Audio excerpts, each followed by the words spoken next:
Kusile sinamukele amasala amahle sibonga ukuthi nikhethe ukuvuka nathi the Monday morning the 5th of February 2024 nonvuselako ngolungelele magagula sethemba ukuthi niphilile nibe nemphelasomo lenhle nalebusisekile. Good morning and welcome. I'm with my co-host Mgwini Chimnabili. How are you this morning? How was your weekend? Doing very well. My weekend was amazing. It was great. We were ngathi ngisikhuthadekile kuya enkonzweni lapha eMandulo Grand Hall Lungelele. I think the sermons from all the pastors and just the theme is set up for the rest of the year, and I think it's going to be a great year indeed after Leti Shumayo Lestin for Lengempela Sonto. Outside of that, great weekend even nakutemidlalo sikhonile nekuphumula, but particularly kule temidlalo ngoba sibonene South Africa. I think that has been the topic of conversation kulempela sonto lesibuya kuyo. Ikhonile ukuthi i-qualify kuya kuma semi-finals ku Africa Cup of Nations. After Rowan Williams, by the way, the goalkeeper, broke the record for the most saves in African Cup of Nations history. He made 4 saves, penalties, so that was interesting. So we don't know what's going to happen against Nigeria on Wednesday. Will they qualify for the finals? If they do, they are set to make history again.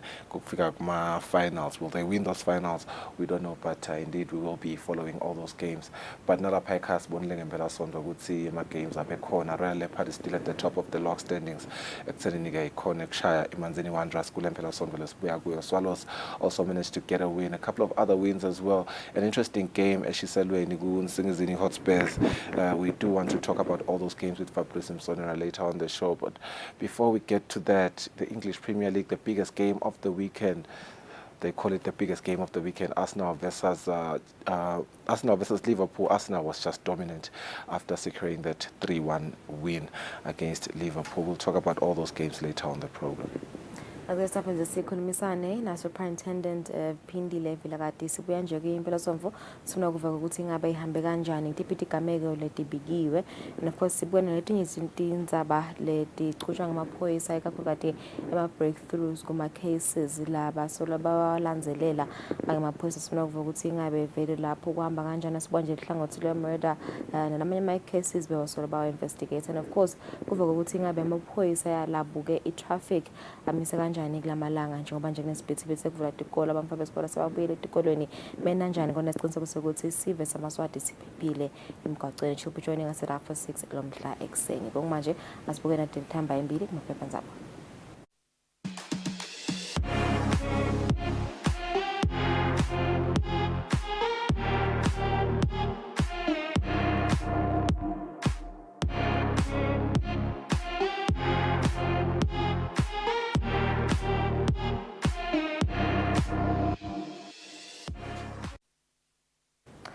Let's look at times of Eswatini Thamba embili.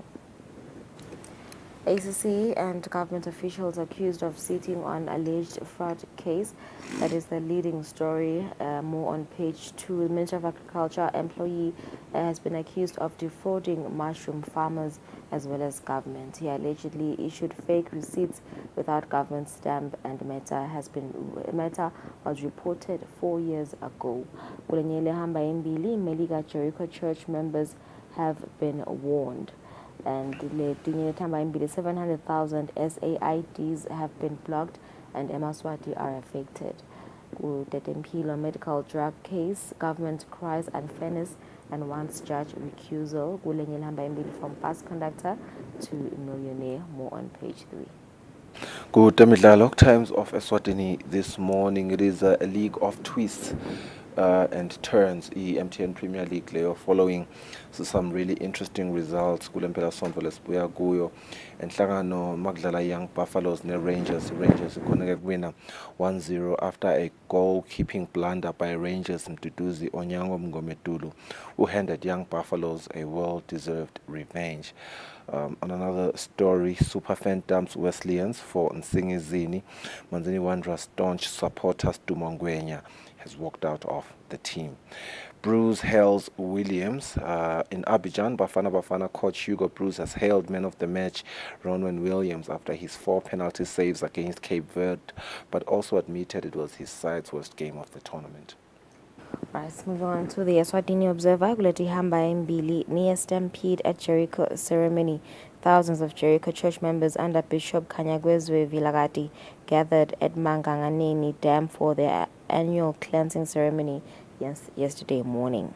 Kulenyele Hambayimbili cops called as church service disrupted AEC faction against Reverend Storm's church and they demand service to be stopped.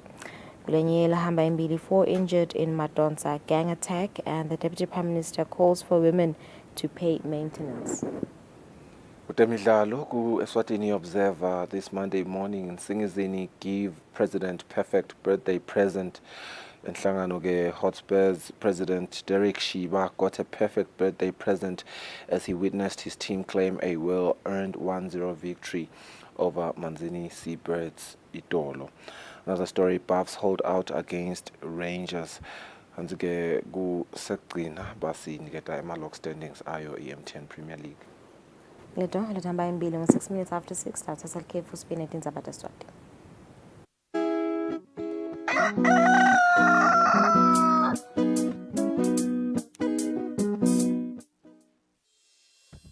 Umsakazo wetithombe iEswatini TV utibophelele kuhlonipha nekulandzela umgomo wetekusakata loweluswe libandla letekuchumana eVeni. Ngephansi kwalomgomo sitimisele kusakata tindzaba tenteya ngaleso sikhatsi tindzaba letide magama lacosheme letitsembekile letitsinza tonke tinhlangothi naletisebaleni kusukela kutepolitiki tetemphilo tekulima tetinkantolo netemhlaba wonke jikelele siniletsela tindzaba njengoba tinjalo ngaleso sikhatsi letenteka ngaso. Kanzi kulomsakato siphindze sikulethele lonke luhlobo lwetemidlalo kusuka emidlalweni welibhola letinyawo kuye emidlalweni ledlalelwa ematafuleni kanye naleto letichamuka ngaphandle kwakuleli. Leti tindzaba lowutiletselwa ngumsakazo wetithombe iEswatini TV.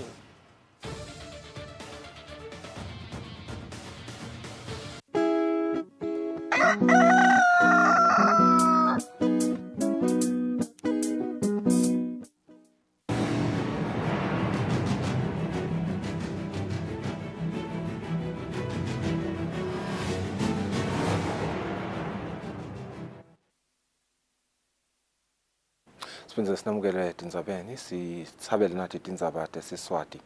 Umhlonishwa Ndvunankhulu Russell Dlamini egameni lesilo indlovukazi hulumende welive leSwatini kanye nesive semaswati sonke sewulilele hulumende nesive saseNamibia ngekushona ke kwamengameli walela live Dr. H.G. Geingob.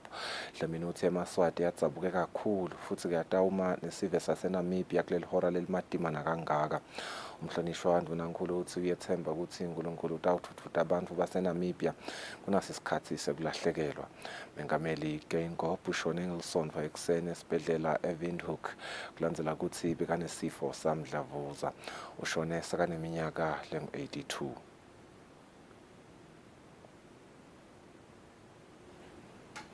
Bazalwane kufanele babe sibonelo esivenge ukuthi bende lokungiko bahloniphe baholi baphindze babalekele sono lokushiwo sikhulu saselwandle sikhulu Nkamane ngesikhathi emabandla etinhlelo letahlukene ahlanganyele emphakatsini elwandle enkonzweni yekucala kweminyaka kutawuthandazela inchubekela phambili yalommango kanzi ke baphindze bathandazele nelive lonke leSwatini.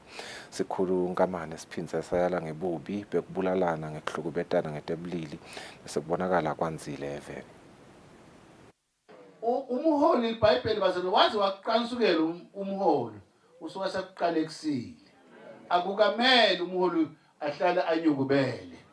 Lokunyukubela kwakhe uNkulunkulu uyakudadisha lokunyukubala kwalomholi bese wena tinto zitakubuya times 2 zitakulimata. Phela bazana le cross iyakumangalela. Ayisiyo nje ukuthi mangamayilekise nje endlini. Yini lumbo lelo. Sathane ngiyabona kuhambe kahle.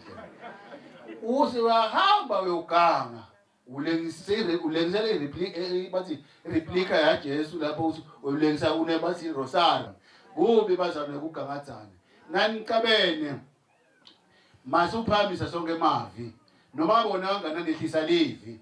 Uma niqolisa ngoba kwesinye isikhathi labantu bekwamba sibathathako baphakamise emavu noma ungibabe usibe uwedwa nalomngakho yehlisa livi uqolisa uma ngiyaqolisa bengathi takhuba lo. Umbishop Eswatini Mkhatshwa longosihlalo webafundisi bemabandla lehlukene langaphansi kwemphakathi waselwandle uthi kuyathokodisa kubona sibalo sebazalwane labangenela letinkonzo temphakathi senyuka.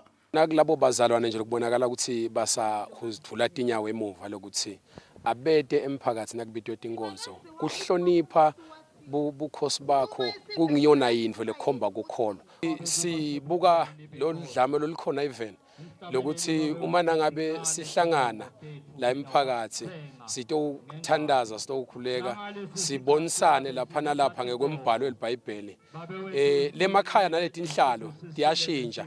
Bafundisi labahlephulela ivi lenkosi kulenkonzo ngumfundisi Samkeliso Dlamini welibandla leGod's Glory lofunze encwadzini yeZaga 30 verse 26 kwaba ngumfundisi Faith Mkhatshwa welibandla leDynamic Miracle Gospel Church lofunze encwadzini yaJeremiah 33 verse 3 na Archbishop Sidney Mathobela welibandla leGuy Machine lofunze encwadzini yaIsaiah 38 verse 1. Kanti sikhulunkamane sona sihlephule encwadzini yemahubo 36 verse 1 na 2. Etindzabeni teSwatini TV kubika Mbongwa Dube elwandle. Bantwana laba bafana ngibo labalinani lelisetulu lelingasicedzi isikolo lapha eveni. Lokhu kwecukethwe ngombiko welicwaningo lwetinhlangothi letahlukene tekuphila kwesive lolwatiwa ngele MICS. Kanti lolutsandza kukhishwa litiko letekuhlela umnotfo lapho khona beliyibambisene nenhlangano yakamhlaba lebuka indzaba tebantfwana i-UNICEF. Lo mbiko uthi kungena kwebantwana ebangeni lekucala kulinganisela ku-95% futhi leli nani liyafana etindzaweni letisemadolobheni naleto letisemaphandleni. Noko umehluko ubonakala kulabo labanjingile laba ku-97% bese kuthi labo labeswele baku-91%. Lo mbiko uthi umehluko lomkhulu ucala kubonakala lapho abantwana sebangena esigabeni lesiphansi semfundo lephakeme njengoba abantwana laba bafana labakhona kufika kulesigaba bangu-43%, labangemantombazana bona bangu-59%. Kuso sona lesigaba lo mbiko uthi bantwana laba setindzaweni letisemaphandleni bangu-48% bese kuthi laba semadolobheni babe ngu-67%. Umehluko kulesigaba lesi uphindze ubonakale kulabo labanako nalabeswele njengoba lo mbiko uthi bantwana balabanjingile balinganiselwa ku-69% bese kuthi kulabeswele balinganiselwe ku-37%. Esigabeni sekugcina sesikolo lo mbiko uthi bantwana laba bafana bangu-22% nje kuphela bese kuthi amantombazana abangu-37%. Emadolobheni bantwana laba bafika kulesigaba bangu-44% kanti emaphandleni bangu-26%. Labanjingile baku-45% bese kuthi labeswele bangu-17%.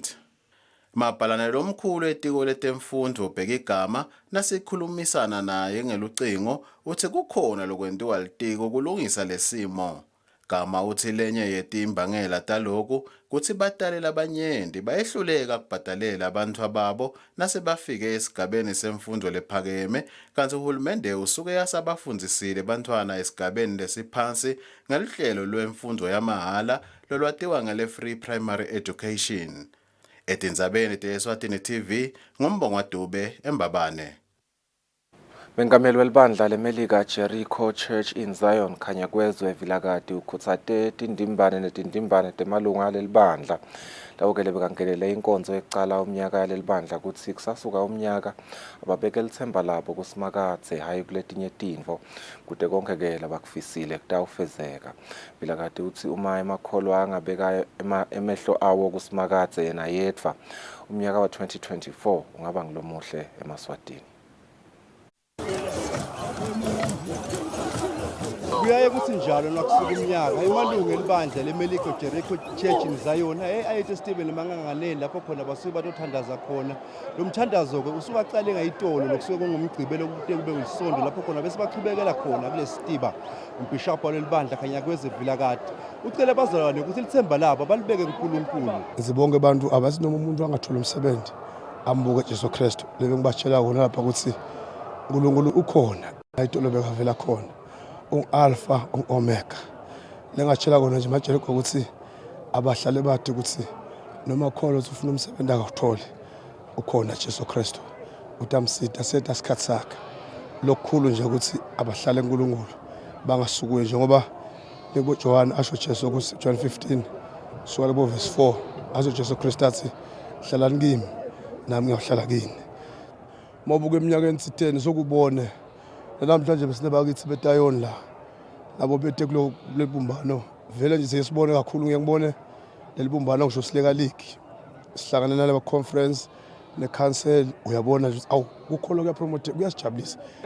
Lamalunga lelibandla bekathi aphume ngebunyenti bawo masixoxisana nawo sengilomsakato bathi bakhanza kumcwaka kakhulu ukuthi njalo uma kucala umnyaka baqale la njengaloku bakholela ukuthi kuthi yakhona la kubabangela ukuthi mhlambe umnyaka wabo kube ngiloyo lomuhle. Lushintsho likhona kakhulu mnethu ngoba mina nemsebenzi wokusebenza bathi nje ngayekela kusebenza umlungu ke kusebenza ngaleswashi. Ngwana utelana kufike kudzilike konke emadimoni kuvuleke tinhlanhla. Ngiyabhiliva lokuthi kufuna utela utosuse emakhantana njengetingoma edibhini and futhi kuze utophumelela kufuna ute futhi lana utogeza leto timo letimbi. Ekhaya bafike baphile ngalamanzi nemndeni yonke umsebenzi ngithola umsebenzi. Ngihlala ngiyenza nje eminyaka wonke kuyashintsha vele.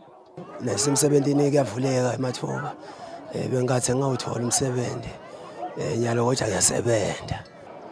Uphuma ngebunyenti kwalamalunga alelibandla kusifakazele ukuthi bayakholelwa ukuthi emanti atholakala kulesitimba sasemanganganeni vele ngashintsha impilo tabo kulomnyaka lo kubonakele emaphoyisa lebekathi akhona utobalawula njengaloku kuze abakhulu sabangena esitibeni baye babhudvutela.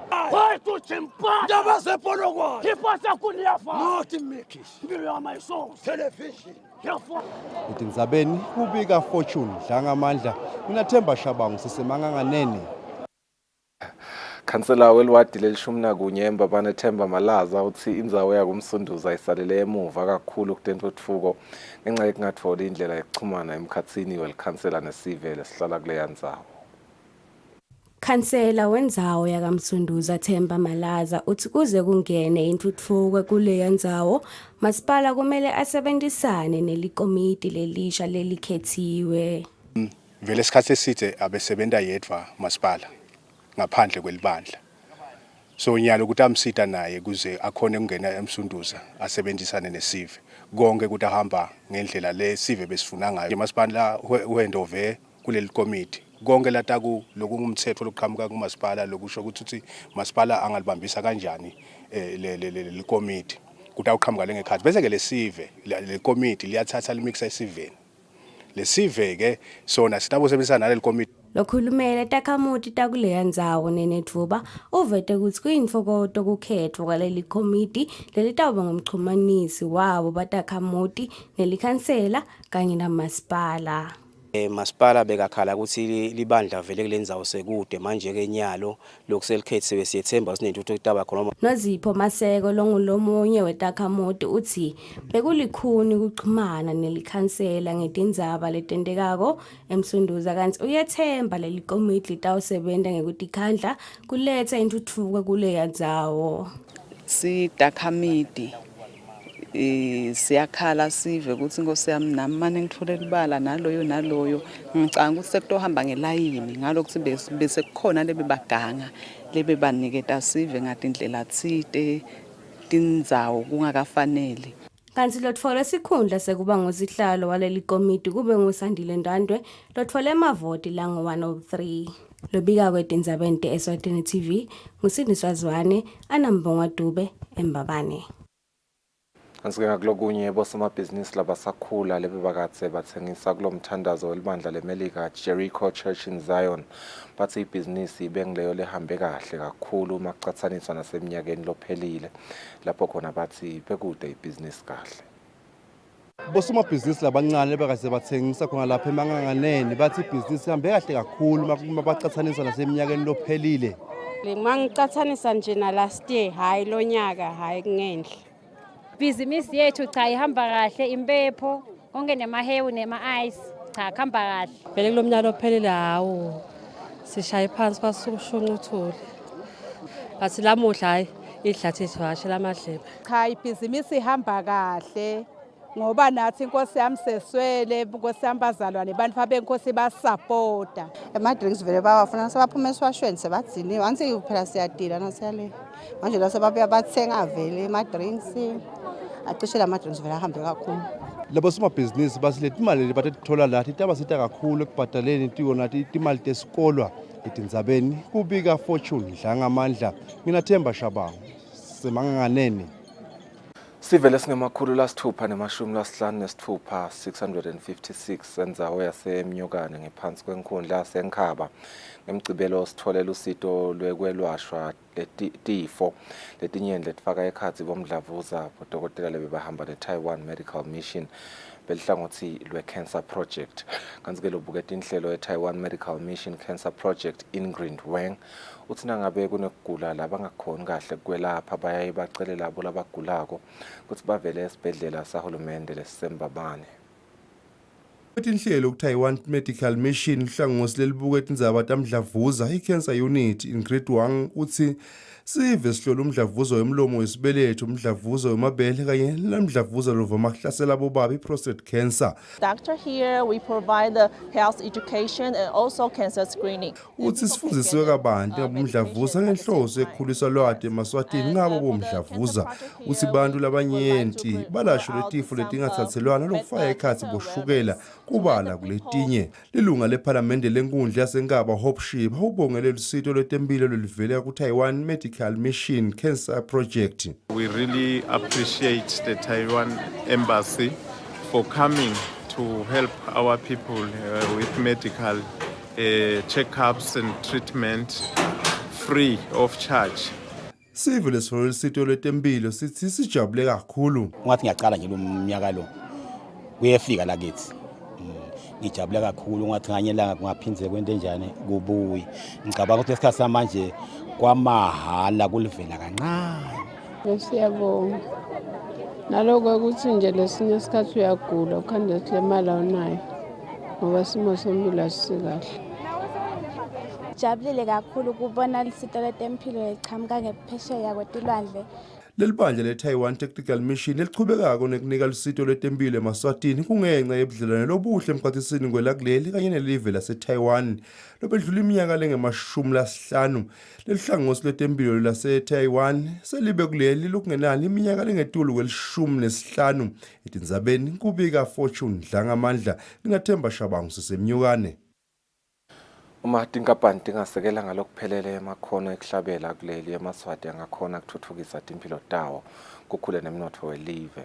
Lokho kushiwo nguNokwanda Masimula welihhovisi lelibandla lilengamele temasiko esifundeni sakaHhohho i-Eswatini National Council of Arts and Culture emcimbini wekuhlunga emakhono ekuhlabela tingoma tenkholo. Nomcimbi bewubanjelwe e-Theatre Club eMbabane. Cela nabanye abantu bakusike batshele mfuse ngomhlabeleni. Lesi ngulesinye seteluleko letiphuma emajajini etemculo wetenkholo letibhekiswe kulabo labangenele umncintiswano wekuhlungelwa kutfola lithuba lekucopha umculo wabo ngaphansi kwelihlelo lolwatiwa ngele Mother of All Gospel Shows leselusemnyakeni walo wesibili selolwacala. Nokwanda Masimula losebentela inhlangano leyengamele emasiko nemakhono kuleli uthi bayalwethabela lolu hlelo. Uyakhona ukuthi ubeke sinkwa etafuleni ngekuthi uma kunemicimbi noma imisebenzi bayakhona ukuthi bakucele ukuthi utobahlabelela emaswati akhonile ukuthi aphume ngetinkani ete atokhangisa italent yawo. Nathi as arts and culture our mandate it is not only to develop but it is also to support the talent lekhona lapha eSwatini. Umsunguli walolu hlelo Nduduzo Mathe uchaza ngaloko lokutozuzwa ngolabangenele lokuhlungwa. Talent search le inika emaswati lithuba lekuthi avele nawo abonwe ngumhlaba lesiye sikwende ukuthi thina vele specific siyaba recorder ngalo Mother of All Gospel Shows siba recorder phakathi kwebantu labaningi ngakulukhuna iartist leseyincane lesakhula ukuthi unga organize show uphindze futhi organize media uphindze futhi ubhadala imali leningi eproduction. Lo xumanisa umsakato wetithombe yeSwatini TV nomcebo Malinga uvumile ukuthi lo msakato uyingcenye yalomkhankaso njengoba nawo unensayeya yokufaka isandla lesibonakalako ekuthuthukiseni emakhono esive seMaswati. Etindzabeni teSwatini TV kubika Mbonga Dube eMbabane.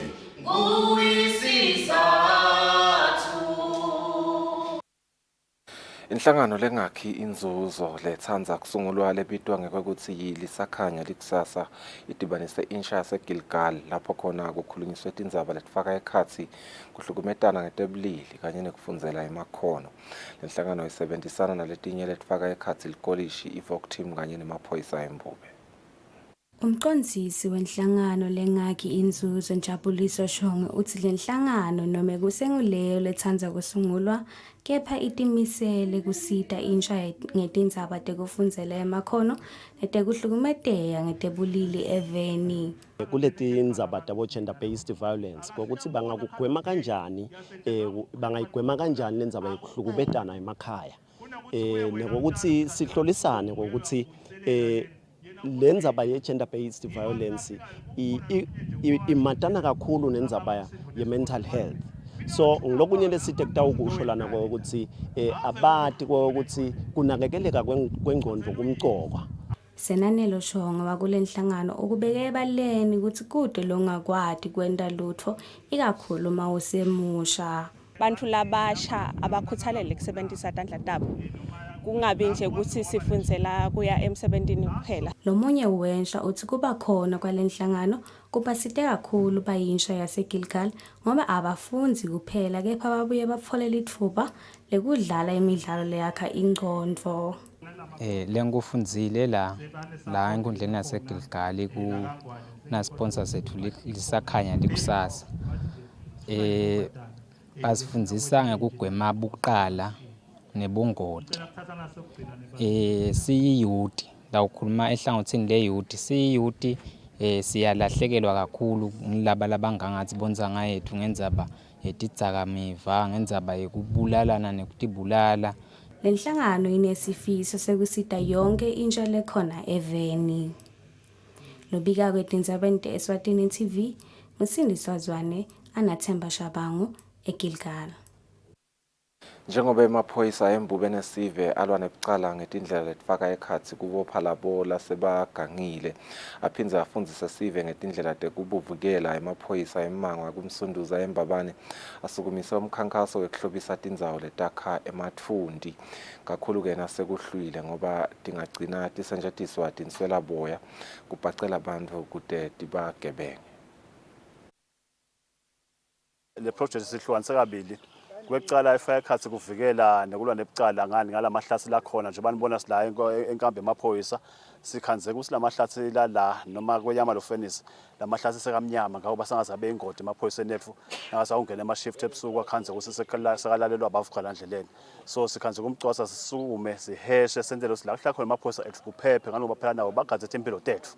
Lokunye kwesibili lamahlasi labeka khona ngilawo asanda nezwe kanjalo silwane ukuthi konke lokuhluka bonta imvelo siyakususa besijuba nje kakhulu la lokwabo sanda nezwe ngoba kuhlale okhulunye radio lusayisanda nezwe akasikahle so besijuba yena phindze the same time siclearisha sikhanyisa lamaphoyisa senzela kube kukhanye bantu befamaphoyisa kukhanye labasebenzela khona sisukumele thine kude nje lengathi mhlambe basonzele basichasa sithi sukumele thine kwala ngisho namaphoyisa asikabe sisho sisitocela kwenta ini sibone ebucala lokungahle kube bucala sasi no asikuvimbe kungaze kwendeke ebucala.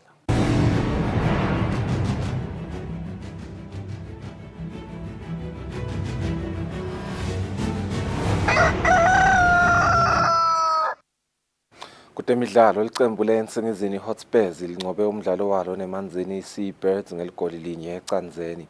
Kanti-ke lokhu sekwente ukuthi leli cembu lichubeke nekuba leli thuba lekucetsa njengalinye lemacembu lamane latawucetsa etulu i-top 4 nakuphela isizini. Insingizini kunginyalo inemaphuzu lamashumi 24. Phambi kokuthi licembu leNsingizini Hotspurs lidlala umdlalo walo ema-quarter finals indzebe yeNgwenyama Cup kokucala emlandweni walo leli cembu litholana nelicembu lemanzini Seabirds enkundleni yeKing Sobhuza Second Memorial enhlangano. Leli cembu leNsingizini Hotspurs lita kulomdlalo libuya kodlala ngekulingana nelicembu leZulu United eligoli linye kulinye. kanti Manzini City yona ibuya konqoba umdlalo wayo kuDenver Sundowns ngamagoli 2-1. Kulo mdlalo insingizini Hotspurs ngiyo lebonakala inemandla esigabeni sekuqala kanzi umfutho wayo lewufakile usebentele ngesikhathi thuba elihle amavuso ashaya igoli lekuqala lalomdlalo. Uqhubekile lo mdlalo kuba namathuba esigabeni sekuqala kodwa-ke kuyiwekhefini hamba embili insingizini Hotspurs ngeligoli linye ecanzeni. Esigabeni sesibili nakhona lamacembu etamile ekuhlasela avela emathuba. Kanzi nasekusele imizuzu lelishumi ukuthi umdlalo uphele isiphethe ithola ikhadi lelibovu elitholwe nguJoseph Kibonge. Lokho kwente ukuthi kube likhuni ukuthi Manzini City ebuye kulo mdlalo. Lo mdlalo ugcina uphele ngeligoli linye ecanzeni inqobile insingizini Hotspurs. Kanzi ukunqoba kwensingizini Hotspurs kusho ukuthi seyinamaphuzu la24 kanzi Manzini City yona solo nemaphuzu la14. Lobikela umsakazo Eswatini TV kutemidlalo ngilinda Dlamini anaphathizwe Msibi enhlangano. Sidabuka simo selitulo sibahlwet market sidabuya sichubeka nehlelo.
I'm a very happy customer. I know.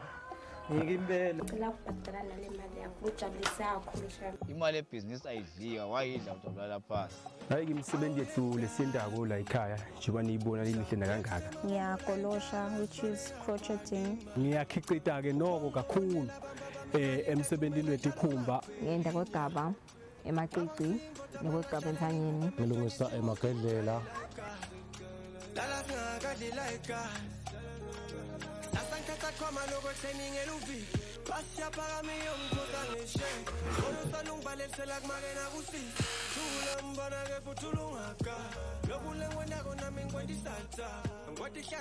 Hello, how are you?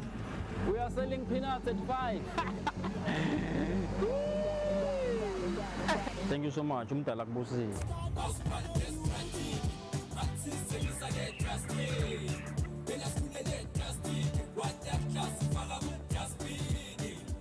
Find the strat, babe.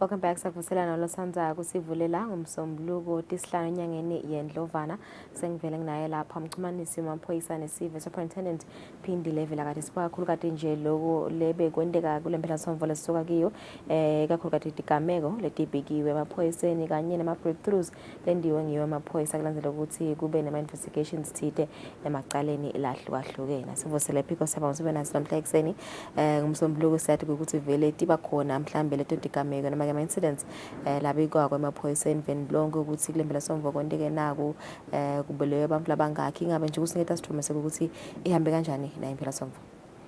Siyabonga kakhulu Thumbeni, siyavusela kuso sonke sive sakangwane ekseni. Sibiya impela sonveni lenkulu kakhulu even lapho khona bekungumthandazo welive. Siyathumisa kakhulu kuse sivele besikhona kulomsebenzi kusibambisa kakhulu kade kwenda lezi zinga lekuphepha libesetulu. Lo msebenzi ke ube impumelelo ngekubuka kwethu njengaloku kubebede igigaba lesibanato. Sisaqhubeka-ke nokweveni sibonile lapha nalapha dike igaba lehlukahlukene. Sivele sacala impelasonto njengalesihlanu ngengodi yesigulumba lapha eSt Philips lapho khona indvodza lebeyishayela yaluze icontrol yaso sigulumba yacumukela eblohweni kwagcina-ke kulimala yona kakhulu nalabo-ke lebebagibele balimala. Singaqhubeka nje nokucwayisa kakhulu esiveni ngokuthi nangabe silayishile umthwalo emotolweni lefana nesigulumba singabalayishi bantu ngetulo, lokhu vele kungaba ingodi. Kanti-ke siyakhumbula ukuthi ngaloyo langa futhi noma ngayitolo kwakhona sibe nendvodza leyacumukela lapha elisushwana leneminyaka lengu-39 yasembabane. Kanti-ke kulukhula khona nge-weekend indvodza leneminyaka lengu-20 budzala noma lijaha lishayise umuntu libekahamba ngetinyawo lapha kulukhula indvodza lena 48 years yashiya emhlabeni. Impelasonto-ke lokungele sikubonile kunatha kwabantu bese bashayela timotolo. Asathi noma bevele lizinga linjalo yini ngaphambilini noma sengilokubuya kwama-breathalyzer lesekwenza ukuthi abantu batholakale banathile. Ngeke sikhohlwe-ke nekuthi sisesikhathini lesimnanzi kakhulu eminyakeni January February lapho khona kusuke kunetithelo letibusisa live lakangwane letenta ukuthi kube nekunatfwa kwamaganu. Umuntu angachubeka nekusicela sive ukuthi asingawoni lo msebenzi lomuhle noma-ke lokudla lokuhle kangaka sitiphathe kahle noma kukhona asikabheki nje lokuthi inombolo tengagabuzela tize tendlule 100 ngempelasonto yinye. Siyacela ukuthi sive kasitikhute kakhulu mayelana naleyo ndzaba yekutiphatha kahle kakhulu kati kugwema kushayela timoto lesesinathile. Lokubuyisela emuva nje kule incident yangalesihlanu Pico leya lemvodza leyavele nje yadijika emfuleni nesushwana. Ingabe mhlambe nanisachubeka nje nema investigations enu ukuvelana ngoba sakhumbula ukuthi kwavela nje indzabeni ukuthi munye lebekahamba nalona lo wadijika wathi yena ufuna kudijika. So nibe senatona ukuthi bebaphilile kahle mhlambe ngcomvene nasibuka ukuthi kudeni bebakuthetheni mhlambe lokutshwala noma bekana stress nanisachubeka nje nekulandzelela kuvelana vele. Siyabonga kakhulu Tsatswetfu. Tindzaba tekushona kwebantfu kuyintfo lebuhlungu kakhulu letsinza ema-emotions kakhulu kati etihlobo. Noma ngabe liphenyo longahamba lifikephi akusiyo mhlambe intfo lokungabita ukuthi nawuliphoyisa kakhulu kati ungayedzalula nje. Kuba intfo letawusebenta etinkantolo siyakuhlonipha kakhulu lokho. Lesingakusho nje ukuthi ekugcineni wagcina shiya emhlabeni sibuhlungu singadi ukuthi kwaphushwa yini kwenta lokho. Lokunye-ke kuba ukuthi noma ngabe phela ungadiva leto tintfo angeke uliphoyisa utisebentise ngoba emva bethi lo mnikati wendzaba mbamba akasekho kusichazela ukuthi kwentekani. Lokusalako nje ukuthi ugcina shiya emhlabeni siyabalilela labo labatihlobo nekucela ukuthi lo munye longalingeka noma ngabe uphushwa yini amana kugweme kwenda lokho lokungaba ingodi njengalokho lokwenteka. Siselapho nje sibuka vele nje laba labashiya emhlabeni mhlawumbe tindzaba tabo suicide. Ingaba nje lokucala lomnyaka vele tinombolo tikhomba ukuthi tima kanjani nje bakhona nje bamhlasi bacommit suicide. Siyabonga kakhulu Thomeni ngilenye nje lebesifisile ukuthi siyendlulise simaphoyisa isiveni ukuthi kuyasikhatsata lokubona kushiwa abantu emhlabeni ngalendlela leso lo futhi kuchubeka kakhulu kade kubonakala kubantu lababubabe. Siphindze futhi sibone naso nje sive lesihlukahlukene sesiyakusebenzisa kakhulu ukuthi sikhaphele labanye bantu. Sibonile evikini leliphelile kube nelijaha lelithethe umuthithite la ufaka embushini lithi licabene natsatswalo. Kwathathwa lokho kudla kwadliwa ifamily yonke. Abantu laba la kubona9 bagcina baya esibhedlela. Lokusho kona ukuthi solo tikhona leti ntfo etingahambi kahle letenta ukuthi abantu bagcine batibulala noma bagcine batama kubulala labanye. Siyacela ukuthi sive senkosi solo sivulele tandla singemaphoyisa kakhulu kati bobabe. Siyabamema ukuthi abete ema-police stations ethu uma ngabe kukhona inkinga labanayo. Sikhumbude ukuthi awufiki uyikhulume lendzaba lapha edeskini lolo tengayo noma lapha ku-front desk noma kulamaphoyisa lo wakhanza lamnyango lasuka agcoka uniform. Ufika ukuthi udocela kubona laba belitiko letenhlala kahle bayati-ke bona ukuthi ngibaphi lapho batakufaka kulelo hovisi. Nalo-ke ngalesinye isikhathi ngenxa yekuswela ema-ofisi uyakhanza ukuthi baningi lakhathe office udabakhanza babaningi. Na utivela ungase comfortable ukukhuluma bagcwele shana ukuthi awu bengicela kubona munye noma ngicela kubona babili. Kulokunye utathola ukuthi bakuniketa liphoyisa mhlambe uva ngathi lincane kakhulu uzivile ukuthi bobabe kuyabakhatsata ukuthi angathatha indzaba yakhe lemcoka kangaka ayokhuluma nje nokwesidzandzanyana noma nekomfanyanyana shana ukuthi awu bengingaboni ngajabula kubona umflo omdzala ngisidwe nguye. batakwenda lokho bafundzisiwe batrainwa ukuthi ababaphathe kanjani. Asikabheki ukuthi sive senkosi siphele kangaka sitibulala ngenxa yokuthi sinetinkinga. Likhona likhambile noma ngangiphi inkinga lekhona emhlabeni. So vele bayakhona lokusitakala after senibakhulumisile babe bayasuka kulomcomvo lokuthi mhlawumbe sebangathatha impilo tabo. Singete sakugaranta kangako ngoba iobservation yethu ukuthi bobabe noma abantu labaningi labaya emaphoyiseni bayase bavele bafuna kusitwa ngayindlela thide. Kepha ke lesikunothisa ukuthi labaningi bagcina basitakala. Kuba iprocess akubi invelanga linye but ngaleso sikhathi uyakhona lokudelayeka. Size sikhona mhlambe ukuthi singafika esigabeni sekumreferisha kulabo labatamsita abachubekele embili ngoba vele lenvo ukuthi umuntu unema issues akusiyo into lengacetsakala ngelanga linye. So labaningi bafike ba calm it down emva kuba babonana nalamaphoyisa aletiko leli bakhona ukuthi bese bathatha kahle kancane bakhona ukucabanga ngoba nawukwatile nalokucabanga bese akusabi right. So bese siyakhona ukuthi siba referishe bathole isito lolichubekako ngoba kuyiprocess lenze vele ukutama kulungisa simo lesifana naleso. Yeah. Kumele sasixhobekele embini nje because athi lokuthi vele nisebenza mihla yonke kuzama ucatulula ama cases lamaningi mhlambe lawo lena phenyako bese kuba nama breakthroughs. I think sinibone nje ka Facebook ni postile ukuthi kuba nama breakthroughs lathide kuma cases bensolene waphenya kumbe nje usichazele ukuthi ngabe vele ngimaphi ama cases lawo kunithatha isikhathi esinganani ukuthi nifike la khona khona. Siyabonga kakhulu Thombeni, siyabonga nakumbukela ekhaya. Sicale ngokubonga sive ngoba thina simaphoyisa kusebenza kwethu sisitwa ngiso sive lesi sinikete information noma lihala ukuthi nani ngahamba nibheka lapha emaphoyisa khwale ningakuthola nangembala ukhanze ukuthi siyahamba sekuyatholakala. Nabo laba bekuneni lesuke sibaphenya kuyendeka lokho ukuthi sesiyabathi. Nasifika nje sianalyze i-breaking sibone ukuthi la kugcekeze bandla banetindlela tabo. Because system sukela hawo socekezelana kuphi kuphi avela avume nabo siyabonga lokuthi bayasibambisa. Sibonga kakhulu nehlangothi la ka UEDF emasotsha lesibambisena nawo kuleminye imisebenzi. Sibone ama breakthroughs lamanengi lamalanga elithakeni la uthola ukuthi abantu bayafohla khona. Kunetimoto letibanjiwe tibanjwa tifohla kunebantu labecisa tinsango lababoshiwe labanengi kakhulu kulamalanga. Siyadvumisa kakhulu ukuthi bayasibambisa. Bantu ke mhlambe labagcine baboshwa nje kuleli viki leli banengi ngesibacethe. Ngacala ngemadvodza lasihlanu lebekene ema breakings la kubomba abani la khona bekune Eswatini lamane newase Mozambique monye bagcine ke bavela enkantolo ngemva kokuba batfolakale letinye tindlu labaticegezile bethi lapha eDalridge letinye 34,000 lekutindvo tekwakha baboshiwe ke lapho bekunene. Kwathi kumathapha kwaba nendvodza leneminyaka le-36 ibudzala leboshelwe kweba nayo igcekeza kumathapha timpahla letingalinganiselwa ku-105,000 emalangeni naye lo ekunene sisitile sive kakhulu ukuthi agcina boshwa. Sitvumiseke kakhulu nemaphoyisa emango kumathapha lasukume ngetinkhani kakhulu kati kusita emacaleni. Siyakhumbula ukuthi sike saba nenkinga yelichungechunge lema rape lebekachubeka lapha athi emaphoyisa emango nasibene emhlangano nawo nje kungumgcibelo angalali ngelisonto awukwathi kushona langa bese atfolakele lo wekunene longenela abantu etindlini esikhuluma nje asegogololo lawo macala. Siyadvumisa kakhulu kuloko etshaneni khona indvodza leneminyaka le-37 lekuvakala ukuthi bebasetijabulisa nje banatha yabe sigwaza lenye leneminyaka le-37 nayo yashiya emhlabeni emva komalanga lathide sololashwa esibhedlela iboshiwe ke leyo ndvodza. Kani ke kulokubambisana lengushito nje masinyane kunendvodza leneminyaka le-51 lebehamba nelijaha leneminyaka le-18 lapha gegele laboshelwa kwecisa yona insango le-102 kg. Siyabonga kakhulu ke siyacela ukuthi lo moya ukubambisana uchubeke ube khona sonke sive asingabuvumeli icala. Labanye nje majaha bekaboshwe khona ngala kubo Hawani ngihaba latfolakala ukuthi bekagcekeza nje mina ngalaha awusive sathi ngeke sikumele lokho.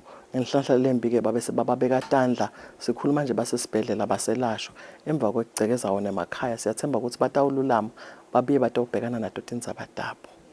Kuleyo sasenzele nje ukuthi vele umphakathi bese sokuba nalokufuthela kakhulu phiko lokuthi vele umvloso yasicegezela solo uyasihlukubeda vele sonke thatha isikhaga abese bayabashaya labanye babo ngoba vele mhlawumbe kubese kuba licala lelinganani kulabo labantu abese bashaya loyo nihambe nifike phi vele nasibuka nje umthetho kuleto tindzaba leto.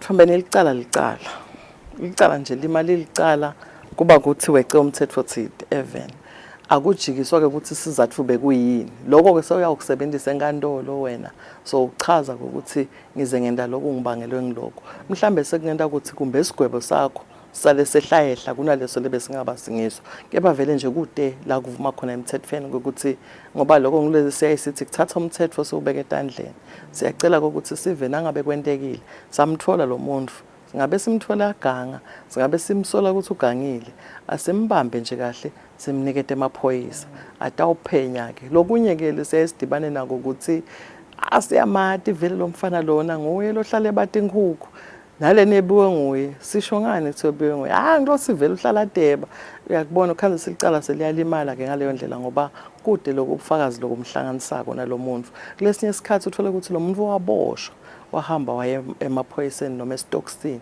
wafike waphuma ngebail bathi bantu hawu lo muntu so uphumile nabo ke labo thola sibaphuma ngalama bail abasho la 7 ukuthi mina sengibhadela ibail licala lami lisatha uchube kuvathi hena niyangibona ke sengikuphi inyalo sebakwata abantu sebamsukela bamshaya siyacela ukuthi abathathise emaphoyiseni ukuthi lo mvusa simbona sokukhona lo sathi sibeka boshiwe bakwate ukuthi angabitwa mina ukuthi ato ukhokhwa lo muntu kani ngimlo wamangala kuba naleti njengaleto siyacela ukuthi sive asingabe sisithatha umthetho sobise etandleni asilanzelele ukuthi ngabe kuhambe njani la lo mvu ufika njani la nangabe mhlambe kuyabonakala ukuthi inkantolo imkhiphile vele inkantolo inemandla ekwenda lokho simiyekele utawuchubeka nelicala lize lifike emaphethelweni ngoba labanye babe sebayathatha ama videos bamhlukubeta bamshaye kulama videos ubona ukuthi vele nyalo ke sebayamhlukubeta nomunye umuntu uzombona ukuthi ngathi sowufuna mhlambe kushiye emhlabeni ngabe labo vele ngcina nibatfolileni labanye kade balama videos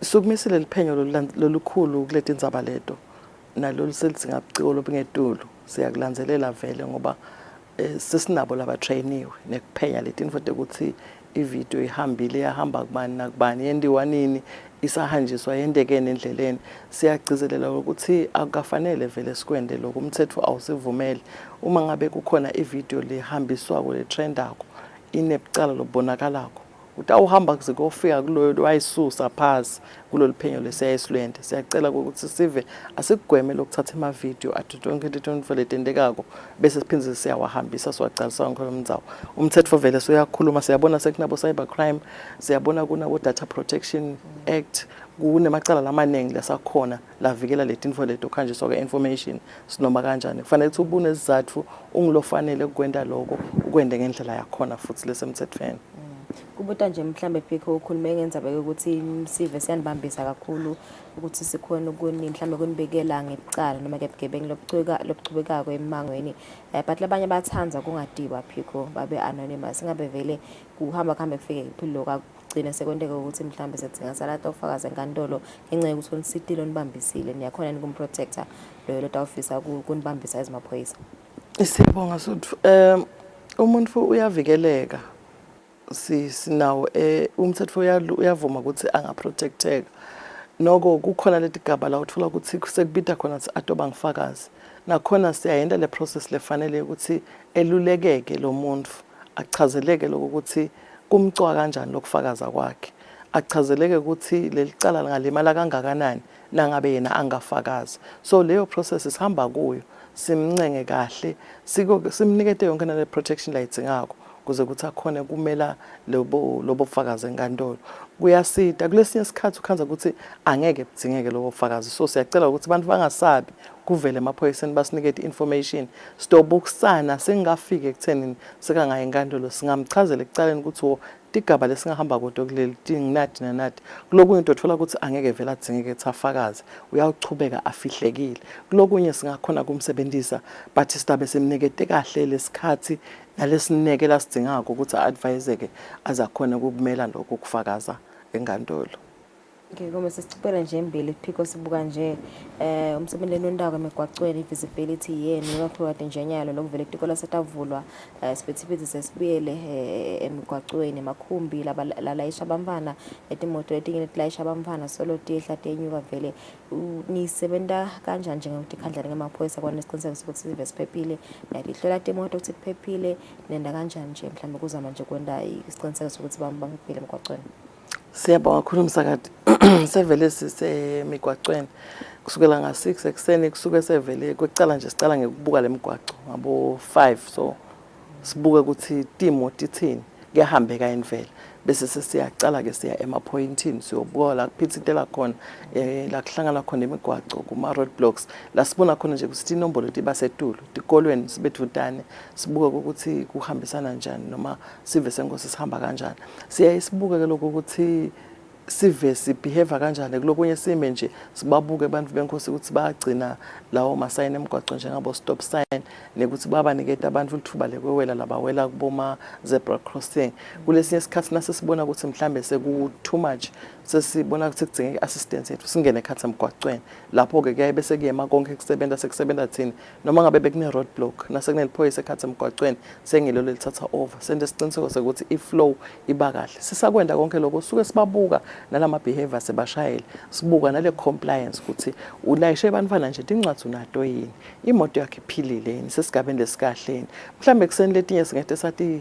bambelela lesibona ukuthi akusiko bad sibayekele baba drop abantwana but kulesinye lesibona ukuthi enakendeka ingodi la sive singasola nathi singadivas guilt siyayimisa vele siyahlolisisa ukuthi utawukhona nekufika la ayakhona nalabo bantwana enasemini ke siyachubeka sibe khona simake sure ukuthi siyadihlolisisa imoto ukuthi isesimende esikahle kakhulu kade leti layisha sive siphinze ke thathu sivakashele etikolweni siyabonga kakhulu nje bothishela labazivulela tandla ukuthi sifike sibacale abantwana kakhulu kade kulama lower grades sibafundzise ukuthi babehave kanjani emgwaqweni kuletinye indzawo size siphume soyende ama practicals ekube weda emigwaco sitraine nalabanye abantwana khona la sikolweni labangathatha over ukuthi bafundise abantwana noma bawetise abantwana ngetikhathi letithide amaphoyisa lamancane siya appreciate ke lokubambisana lokuba khona emkhathini wethu nabo thishela sayenda yonke lemsebenzi leyo singacela nje ukuthi lokubona ukuthi abantu bakhe singafika esikolweni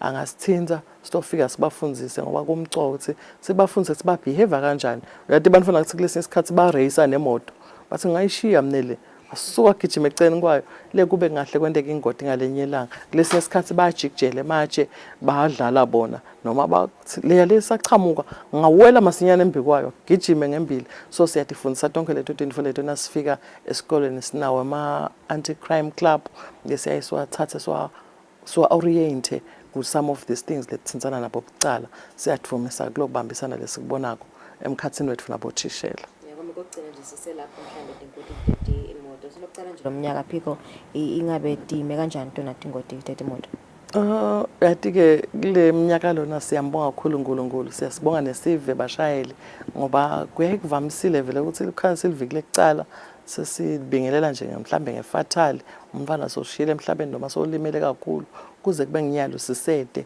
so noma nesisemthandazweni siyacela ukuthi sive asichubeke singakhibiki lokuthi sithi kusede asichubeke siphathe kahle sishayele ngelitobane leliphasi nasifika la kuphithitela khona abantwana vele bayakwenda lokuchamuka embiki kwebhasi noma ngemuva bathi nje thushu sebawela so nawutawuhamba kungakanaki uyowendlula enzaweni lephithitela abantwana uhambe ngelitobane lisetulu ema-chances ukuthi kube nengodi asetulu kakhulu siyacela ukuthi asichubeke siphathe kahle sive sonke Vakala sibonga kakhulu phiko isikhathi sakho mbukeli bese ikhulumisana naye umxhumanisi wemaphoyisa nesive ephindele vela kati asinika nje sithombe ngema-cases la sebaphumelelekiwo bangemaphoyisa bebe basolo bawaphenya kanye nje nesikusiniketa sithombe sepolice weekend report ukuthi kule mpelasongo igameko letibikiwe emaphoyiseni bedime kanjani South Cell Careful sitawubuya siqhubeke nehlelo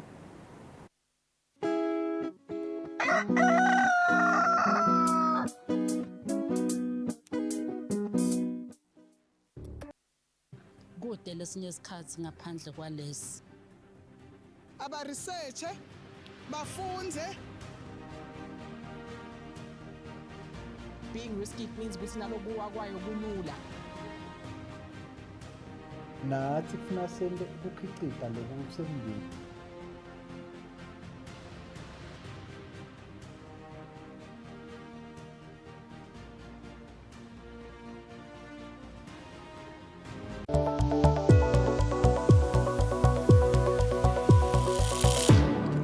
WHO and the International Labour Organization have recently released estimates about how many workers are exposed to sunlight at work and how many of them get skin cancer, specifically non-melanoma skin cancer as a result of long exposure to sun.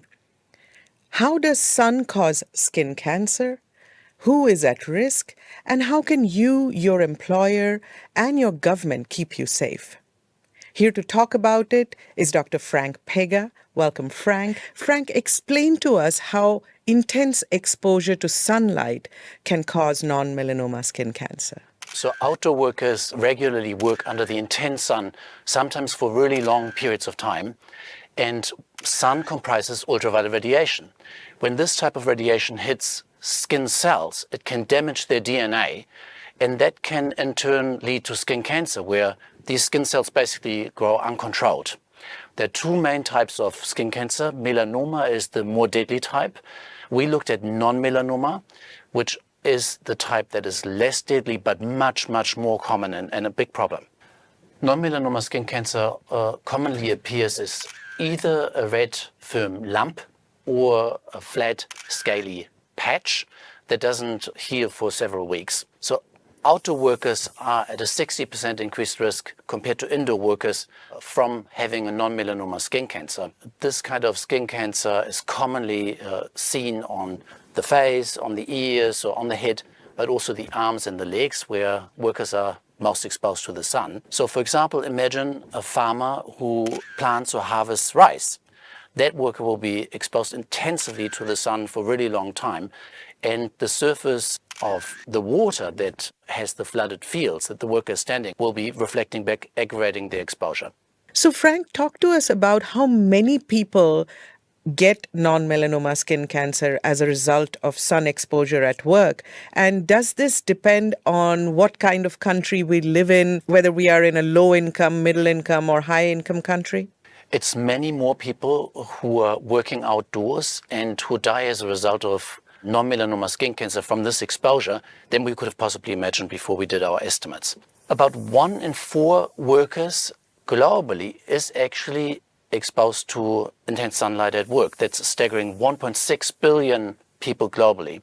So these are the farmers in the rice field, the construction workers, the people who are working in the non-organized sector for long hours under intense sunlight. That's correct. So these are outdoor workers who live primarily in low and middle income countries and who are often working in the informal economy where they don't have any health protections that formal employment would afford to them. 1 in 3 non-melanoma skin cancer deaths are actually from working under the sun.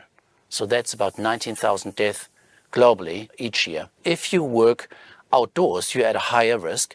And we find that the number of people who die from non-melanoma skin cancer in each region per population is almost equal. So it's a global problem.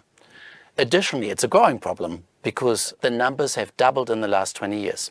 So Frank, what can governments do and what can workers do to protect themselves from long exposure to intense sunlight and from skin cancer? Governments can pass regulations and policies that can prevent outdoor work that is hazardous because it's under the sun. For example, governments can reorganize work. They can require that workers reorganize so that working under the sun is shifted away from solar noon and therefore away from the intense sun. Governments can also implement requirements that workers are provided with shade when they work outdoors. This is something that we've seen a lot. Countries in the Eastern Mediterranean region and the Western Pacific already have these types of regulations in place. Additionally, governments can provide public health information. This is very important. They can talk about sun safety protocols and protective measures that can be taken. Also important is there can be a requirement that workers are provided with protective clothing. They can wear broad-brimmed hats, long-sleeved shirts, long trousers, and also there could be a provision of sunscreen where it's effective and deemed possible. Additionally, it's important that we have functioning health services and systems where skin cancer is prevented and we have workers being regularly checked so that skin cancer can be detected early and can be treated. And finally, but importantly, governments can recognize skin cancer from occupational exposure to the sun as an occupational disease and included in workers' compensation schemes. Thank you, Frank. That was Science in 5 today. Until next time then, stay safe, stay healthy, and stick with science.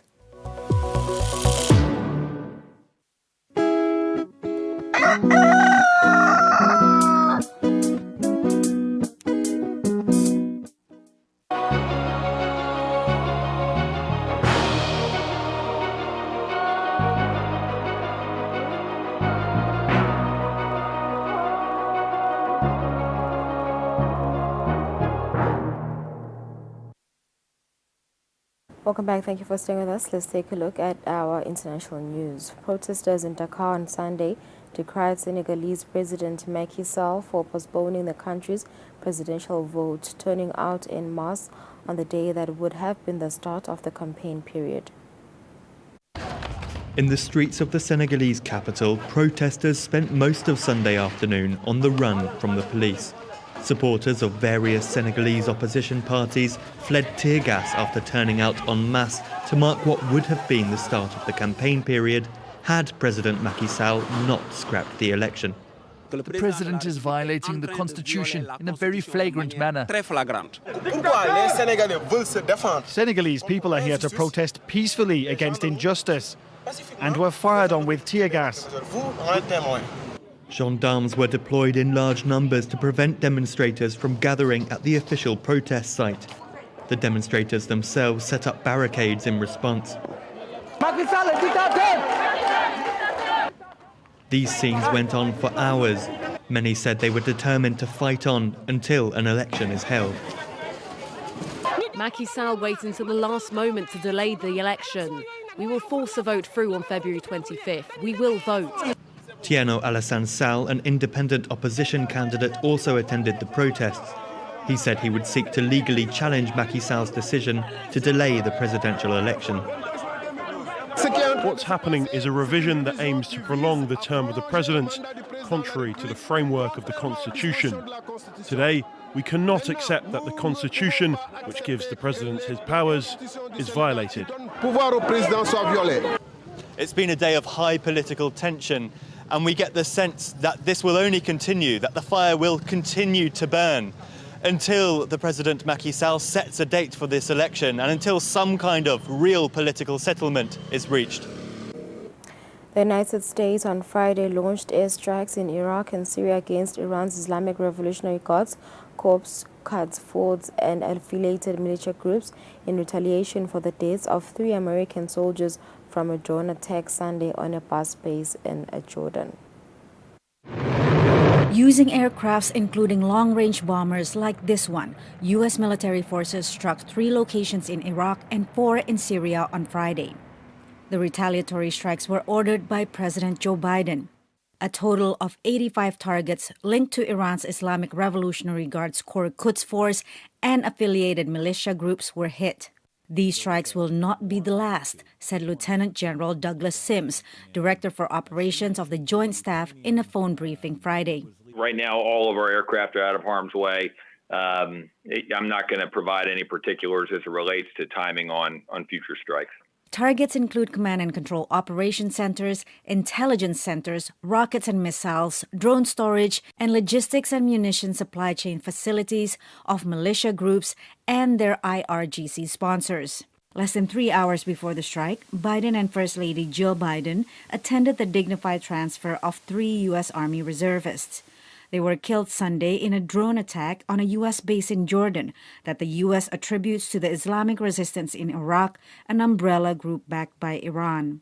The timing of the U.S. strikes was determined mostly by weather, National Security Council spokesperson John Kirby told VOA during a phone briefing Friday. It had no connection, none whatsoever, with the timing of the dignified transfer today at Dover Air Force Base. The dignified transfer at Dover Air Force Base, Delaware, was attended by the grieving families, military officials, including Secretary of Defense Lloyd Austin, and lawmakers from the state of Georgia, where all 3 slain soldiers were from. Sergeant William Jerome Rivers, Sergeant Kennedy Layden Sanders, and Sergeant Breonna Alexandria Moffett. Biden spoke to their families earlier this week. I wish I didn't have to make this call. I know You know, everybody, I know there's nothing anybody can say or do to ease the pain. I've been there. Yes, sir, we understand. With thousands of American troops killed abroad over the years, not all dignified transfers are attended by presidents. This is Biden's second since coming into office. In August 2021, he took part in the ritual for the 13 service members killed in Kabul during U.S. withdrawal from Afghanistan. And now the president faces a war between Israel and Hamas in Gaza that threatens to spill into a wider regional conflict. A lot will depend on how Tehran responds to the latest U.S. strikes. I think many countries in the region are waiting to see what happens. I don't think anybody wants this to turn into a general conflict where everybody has to take sides. Meanwhile, Biden and his officials say repeatedly the United States is not seeking a war with Iran. In a reintervention, a senior U.S. official has urged Britain to reassess the size of its armed forces given the numerous threats the West faces. British forces are currently taking part in Operation Prosperity Guardian, a multinational force targeting Houthi rebels in Yemen to safeguard commercial shipping in the Red Sea. And some 20,000 British troops are set to take part in Exercise Steadfast Defender 2024, NATO's biggest drills since the Cold War. Our carrier strike group will be out in full force with our magnificent flagship HMS Queen Elizabeth leading the way. And flying from her decks will be the 5th generation F-35 Lightning jets. But critics argue that behind that veneer, Britain's armed forces are underfunded, under-equipped and facing a recruitment crisis. On a visit to London last month, the US Navy Secretary Carlos Del Toro said Britain should reassess the size of its armed forces, given threats from Russia and China and the conflict in the Middle East. He urged other European allies to do the same. Meanwhile, General Patrick Sanders, the outgoing head of the British Army, warned recently that more needs to be done to equip and modernise the country's armed forces. Britain's army has around 73,000 soldiers, half the size it was 30 years ago. Numbers are pretty important. For example, a tank or a frigate or an F-35 can't be in two places at once. It's also fair to say that the British Armed Forces have a broad range of capabilities, which I think the US welcomes, but many of those are themselves very small. For example, the British Army can only produce a single division. The French Army can produce 2, the Germans can produce 3. The British Army, Navy and Air Force have all missed recruitment targets. 2 British naval frigates are set to be decommissioned this year, owing to a lack of crew able to operate them, reducing the total to 9, according to a report by the London Daily Telegraph. The government did not comment on the report, but highlights that it has ordered 8 new frigates, although these won't be in service until at least the end of the decade. Government figures show there are shortages of ammunition and spare parts across the armed forces. What we've seen over the last couple of years is the relative hollowing out of Europe's armed forces, very publicly displayed with the well-reported difficulties of supplying enough equipment, weapons and ammunition for Ukraine. The British government has pledged to spend 2.5% of GDP on defence by 2030 and said it was committed to spending more, quote, when conditions allow. Thousands in Gaza are fleeing south from the city of Khan Yunis into an area already hosting more than 1 million people amid ongoing fighting in the Israeli-Hamas war. These Gazans are among thousands fleeing south every day from Khan Yunis. Desperate to escape the fighting, hundreds of thousands have already taken refuge in Rafah along the border with Egypt. Now, with their backs against the wall, violence looks set to follow them once again, after Israel said that Rafah was its next target. In recent days, thousands of Palestinians have continued to flee to the south, which is already hosting over half the Gaza's population of some 2.3 million people. Rafah is a pressure cooker of despair. and we fear for what comes next. Most of the displaced in Rafah are thought to be women and children.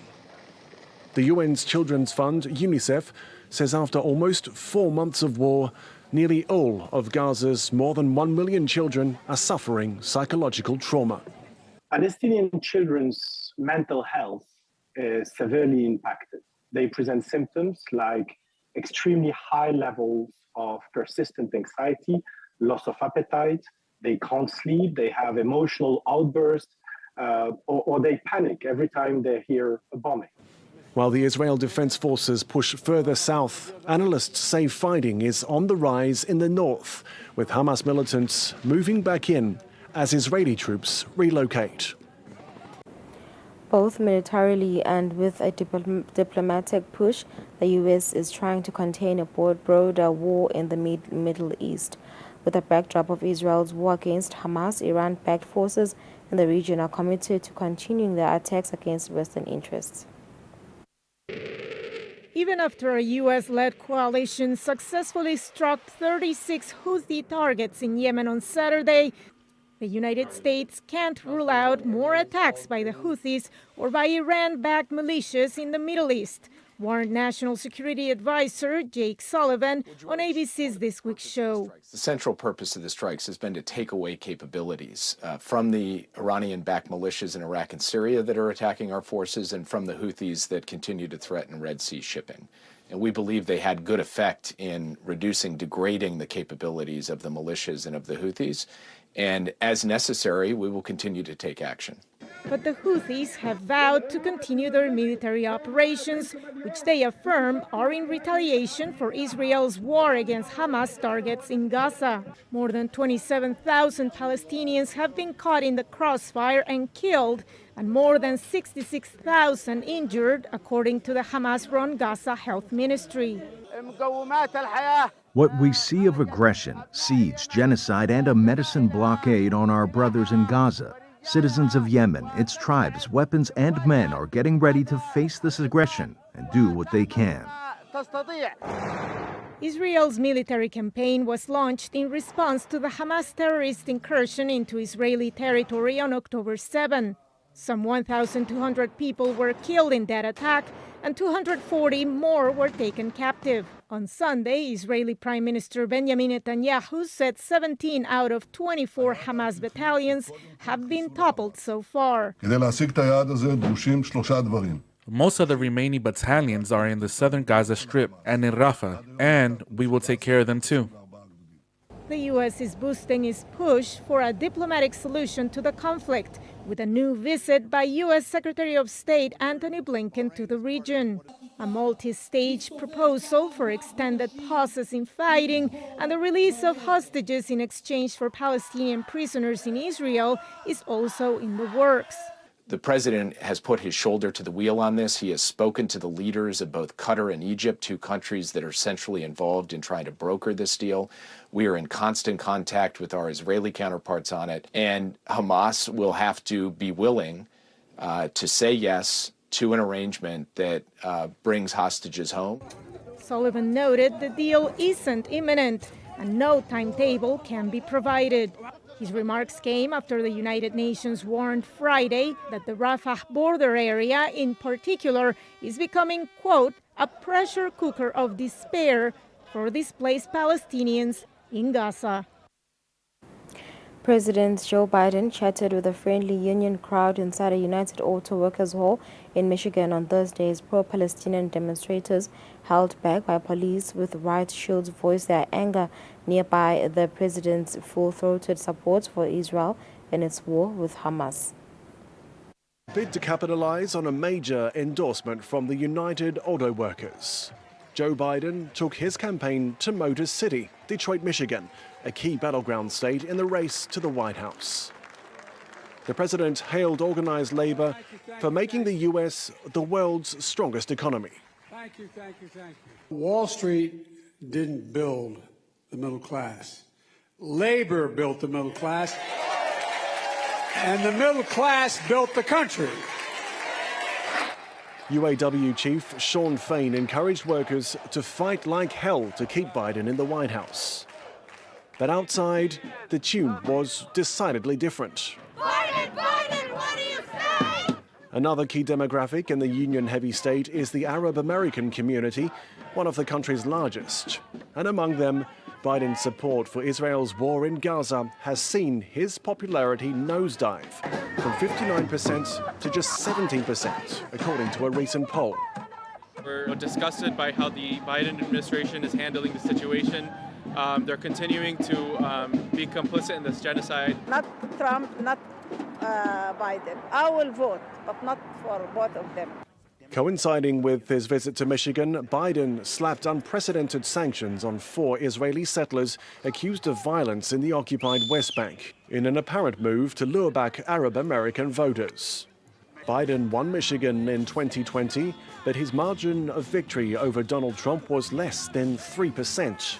Arab Americans account for 5% of the state's vote. United States of America.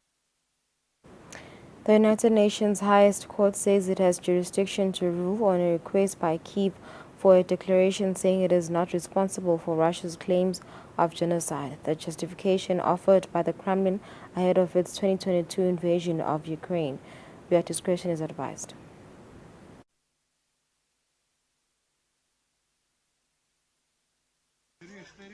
Rescue workers extract bodies in the aftermath of a shelling attack in eastern Ukraine. In this Russian-occupied city in the Luhansk region, Moscow-installed officials say the attack killed at least 28 people in a bakery with at least 1 child among the dead. Ukrainian officials offered no comment. The news follows Ukraine's claim earlier this past week of sinking a Russian warship in the Black Sea. VOA cannot independently verify the date, location, or circumstances in the video. The Associated Press reporting private security firm Ambry says Ukraine used as many as 6 sea drones, each of which typically carries some 300 kilograms of explosives. This time, it was Russian officials offering no comment. It was against this backdrop of increasingly long-range attacks amid a mostly stalled Ukrainian counteroffensive that officials last week gathered at the United Nations top court. At The Hague in the Netherlands, the seat of the International Court of Justice, or ICJ, the body said it has jurisdiction to rule on a request by Ukraine saying it was not responsible for genocide. Russia used that claim to launch its invasion of Ukraine nearly 2 years ago. Ukrainian officials were quick to praise the decision. Today is another important day in the International Court of Justice. Today the court announced its decision that it has jurisdiction to proceed to the merits stage in the case Ukraine versus the Russian Federation on the allegations of genocide. While a legally binding decision is likely still years away, Moscow says the court has no jurisdiction in the matter. And while U.S. support for Ukraine is stuck in congressional partisan gridlock, the European Union last week announced a robust 4-year, $54 billion aid package for Ukraine.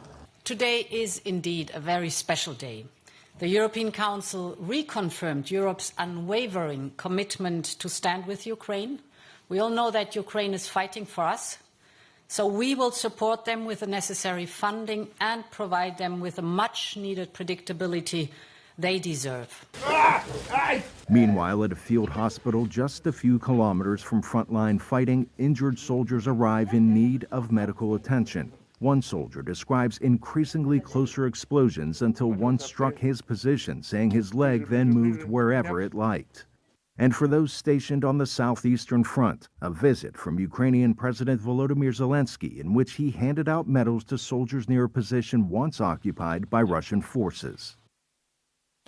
France's agriculture minister said on Friday that the worst of a crisis that saw farmers block roads nationwide was over as protesters began lifting roadblocks following government's promises of cash and ease regulation. In some of the angriest protests that have spread across Europe over the past week, French farmers have been out in force for more than a week, using tractors to block key roads into Paris and other major highways nationwide. They're packing up and heading home. Farmers camping out on major roads in the north, west and south of France are leaving after days of blockades. Following the government's announcement of new measures which seem to have quelled the anger, 2 of the largest farmers' unions are satisfied enough to suspend the protests. We're calling for everyone currently on the main roads to suspend the blockades and enter a new form of mobilisation. But returning home does not mean the end of the fight. They remain vigilant and ready to mobilise again should the government's promises not be fulfilled. In truth, we feel bitterness. We are partly satisfied, but we're waiting to see it in writing. Because the government talks and talks, and we're still waiting for changes. So we're waiting for those measures to be put in writing and fast. And then, in the long run, we will watch to make sure that they do what they said they would do. Other unions feel the measures are insufficient and decide to stay put where they are.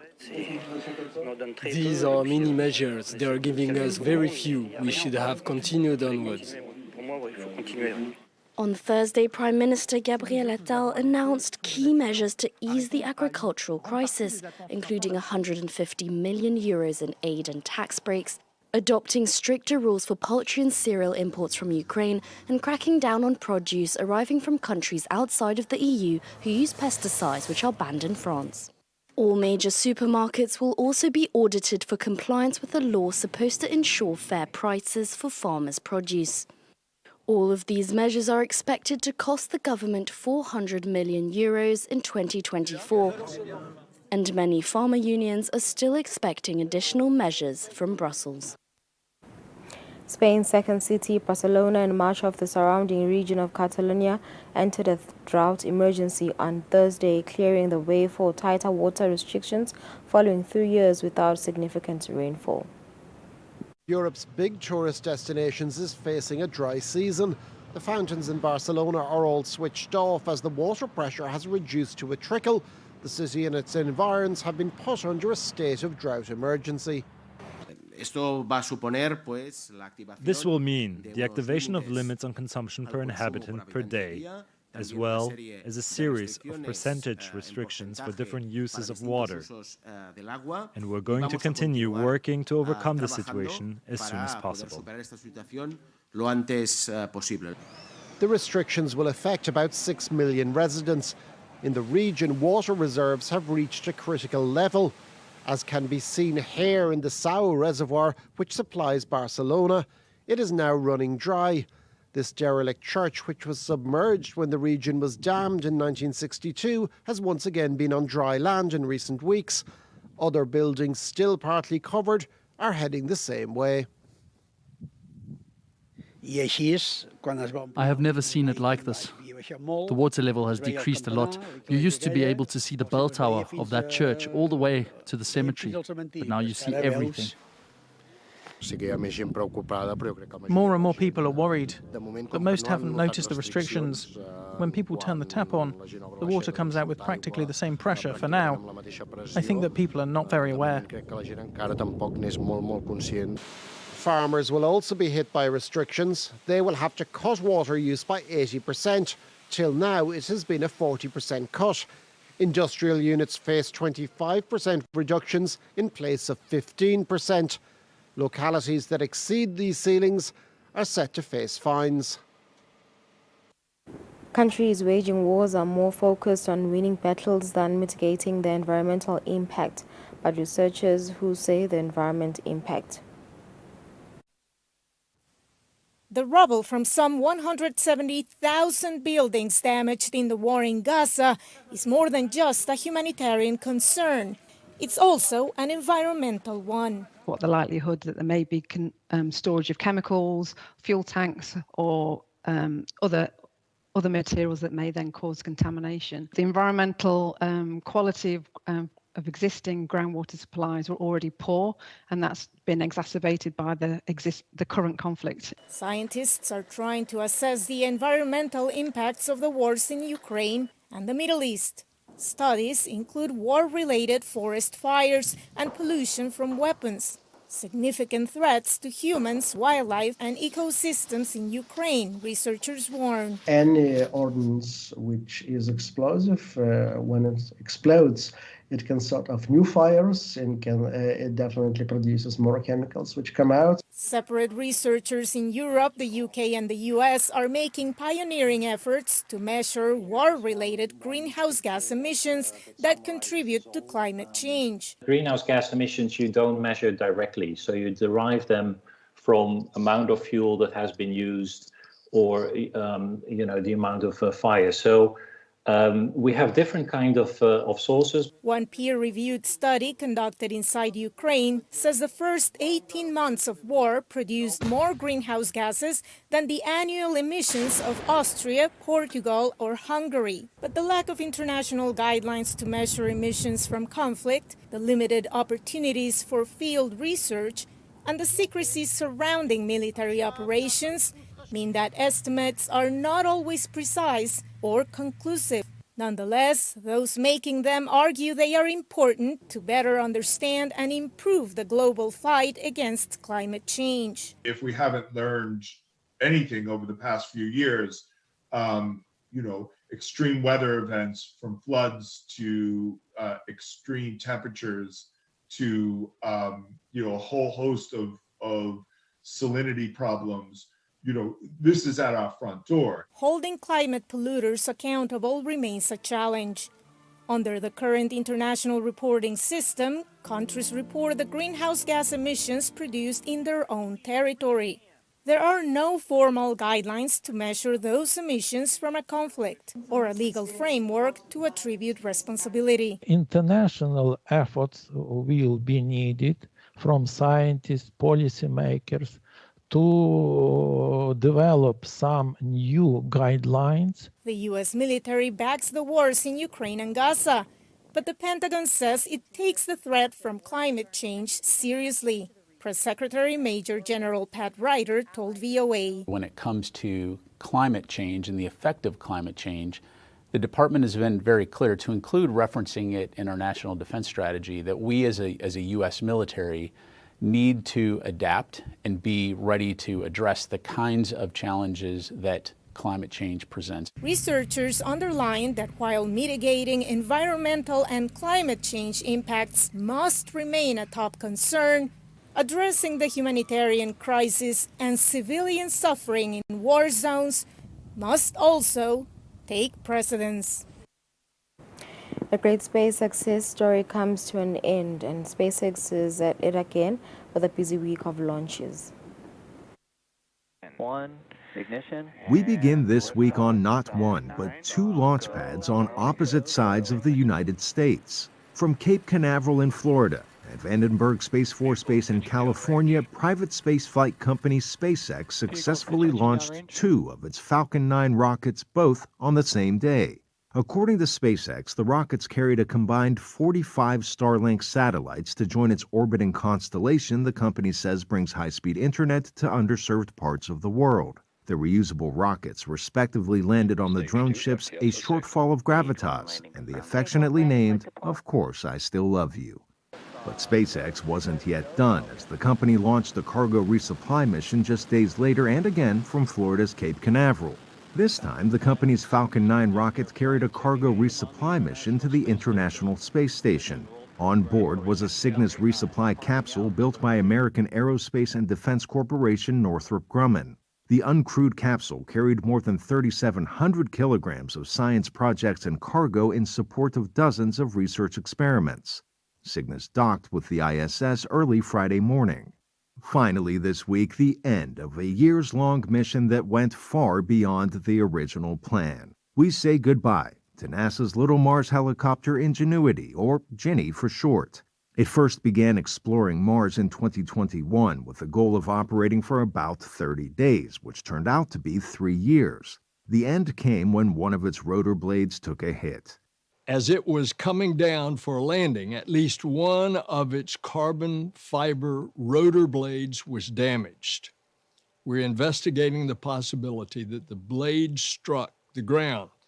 This is what the blade looks like. It's a special fiber with a special contour. Ginny flew 72 times, traveled 18 kilometers, and flew as high as 24 meters at speeds of up to 36 kilometers per hour. The success story prompted NASA in 2022 to add 2 more mini helicopters to a future Mars deployment. Agency officials say Ginny's $85 million mission is now officially over. So long, Ginny, and thanks for the postcards. It's 29 minutes after 7. We've come to the end of international news. Thank you for staying with us. Let's leave you with the weather.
So several European countries have reported rising flu cases. I was just wondering, do you view this at the moment as more of a threat or concern than COVID, or are there other respiratory diseases as well now a greater threat, such as RSV or mycoplasma pneumonia? Thank you. Certainly, we're seeing an increase in respiratory infections across the globe due to influenza, to COVID, to adenovirus, to rhinovirus, to bacteria like mycoplasma pneumonia that are causing pneumonias, particularly among children. Also, we have RSV causing disease in children. So this year, particularly in the Northern Hemisphere, we are seeing co-circulation of many different types of pathogens. And this is causing a significant increase in burden and hospitalizations, not just for COVID, for flu, but from these other pathogens as well. You ask, are we concerned about more than one versus the other, and that's a challenging question because the risks are similar in some age groups, particularly those who are of older age with underlying conditions, and most notably for flu and for COVID, for those who are not vaccinated. So we have a significant challenge in access to vaccines around the world. We have low demand and uptake of vaccines that are available, and vaccines for COVID and vaccines for influenza save lives, particularly among those who are most at risk, have underlying conditions, immunocompromised, pregnant women. And this is what we are really concerned about. For influenza, we are seeing in the Northern Hemisphere increases in the last several months, but it's not exclusive to the Northern Hemisphere. COVID is the same. You heard the DG talk about an increase in hospitalizations of 42%, increases in ICU admissions of 62%. That is not exclusively in the Northern Hemisphere, that's around the world. So there are a lot of concerns that we have. Among children, RSV is of note, which is circulating, and you've heard quite a lot about mycoplasma pneumonia, which is circulating in a number of countries. You heard maybe about this in China, but it's also circulating in Europe. And mycoplasma pneumonia circulates and has peaks every 4 to 5 years. Essentially, given the lifting of the public health and social measures, with the world opened up, these viruses, these bacteria that pass efficiently between people through the air, take advantage. Winter months, holiday gatherings facilitate this, but the big point of this is there's a lot we can do. So with influenza, there is vaccination, there are treatments, early diagnosis and clinical care is critical, same thing for COVID. But we need people to test, to get treated, to enter into the clinical care pathways, to make sure that they have access to antivirals to prevent severe disease, and most notably, to get vaccinated, especially if you're in a high-risk group. So a lot of concerns that we have right now of respiratory diseases. The data that we have for flu and for COVID and for RSV essentially goes up to the end of 2023. So this is around these holiday New Year time. So we expect those trends to continue into January through the winter months in the Northern Hemisphere. But again, for COVID in particular, we see increases in the Southern Hemisphere as well. COVID has not taken on a seasonal pattern. So multiple pathogens, multiple threats, but a lot that we can do. Just add a little, because I think also when we compare the patterns for influenza in Europe last year to this year, they're pretty similar, and they're on quite a similar trajectory. What is interesting and what is of note is that the rate of positivity of samples has shot up very acutely over the last month, which means there's very intense transmission going on across Europe. What is also positive, and was confirmed in the Southern Hemisphere event earlier in the year, is that the current vaccines are quite effective at reducing influenza-related hospitalization. So it's almost the same issue when it comes to COVID. The vaccines may not stop you being infected, but the vaccines are certainly reducing significantly your chance of being hospitalized or dying. And it really means that those people in vulnerable age groups with underlying conditions, having access to, and when you have access to taking the opportunity to be vaccinated against SARS-CoV-2 and against influenza, is the best investment you can make in your own health and the health of your family. But obviously, as Maria has said and Dr. Tedros said in his speech, avoiding getting infected in the first place is a good bet, and certainly reducing your risk of exposure to high doses of these viruses is a good idea. But the message is, if you're not vaccinated already and you're living in the Northern Hemisphere, the vaccine works, get vaccinated. There are several health challenges in the world to solve at a global level. What is the most worrying emergency issue right now? Where to start? Thanks for the question. I think Dr. Tedros has outlined some very acute issues pertaining to the occupied Palestinian territories, to Sudan and to Ethiopia, but that is the tip of an iceberg of chronic, protracted emergencies around the world, and then also an increasing intensity and geographic spread of acute emergencies. I think, and I think Tedros again referred to it in his speech, unfortunately what we're seeing more and more is a group of countries that are moving into multiple repeating crises, almost falling into the abyss of fragility, conflict, vulnerability, in which the horsemen of the apocalypse of famine and conflict and disease, historically we associate these three things together. Our populations associate these things because historically our communities have been deeply affected. When these three processes intertwine and amplify, it creates the conditions in which there's a convergence of risks, there's a convergence of those threats, and self-amplify and create these conditions where countries can't recover from one emergency. They move from one phase of emergency led by one particular threat, be it a drought, into the next phase of the emergency, which is led by conflict, into the next phase of the emergency, which is led by famine, into the next phase of an emergency, which is driven by an epidemic. And sometimes up to 5, 6, or 7 emergencies occurring in one country at one time. So it's not that we're necessarily seeing in any particular country being the worst, but what we're seeing, if you listen to what Dr. Tedros said about Sudan, if you look at Ethiopia, you very much see very similar patterns in terms of multiple different threats occurring in multiple different parts of one large country at one time, and those threats repeating, moving geographically, moving over time, where countries have no opportunity to recover, communities have no opportunity to recover, and they're thrust from one crisis into the next. This context of fragility, conflict, and vulnerability is growing. We believe at WHO that up to a quarter of the world's population will live in contexts like this by 2030. The vast majority of the poorest people in the world will live in these contexts. So the the old idea that we have an acute emergency and we respond to the emergency well or badly and then we recover from the emergency, that's great. That very much is the case in many countries. And we still are faced around the world with the threat of pandemics, the threat of major emergencies. We've seen huge natural disasters last year. We've been through the pandemic together. We see different epidemics from emerging diseases occurring around the world, and that will continue to happen.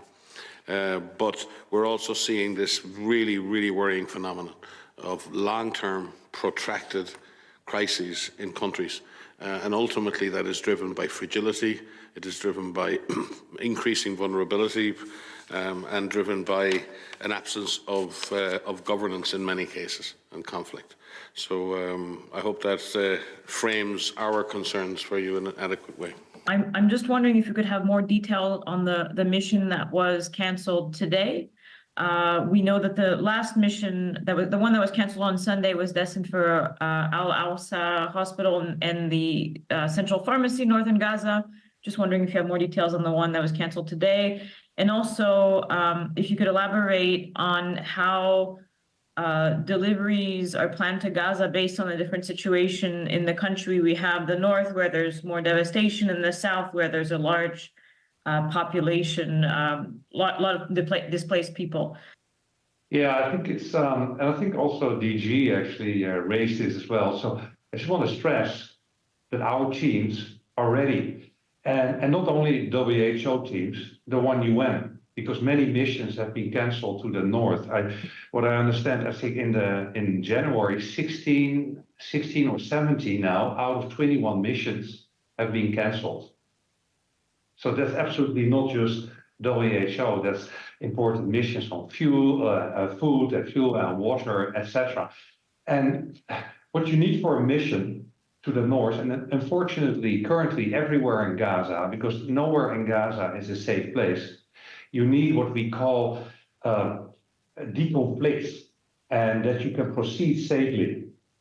And if you do not get the permission, you cannot move. So our requests were repeatedly rejected. We hope and we plead that we got a kind of confirmation that the missions for tomorrow to hospitals in the north is approved. So I'm a little bit like first see then believe, but I want to be an optimist here that tomorrow's mission will happen.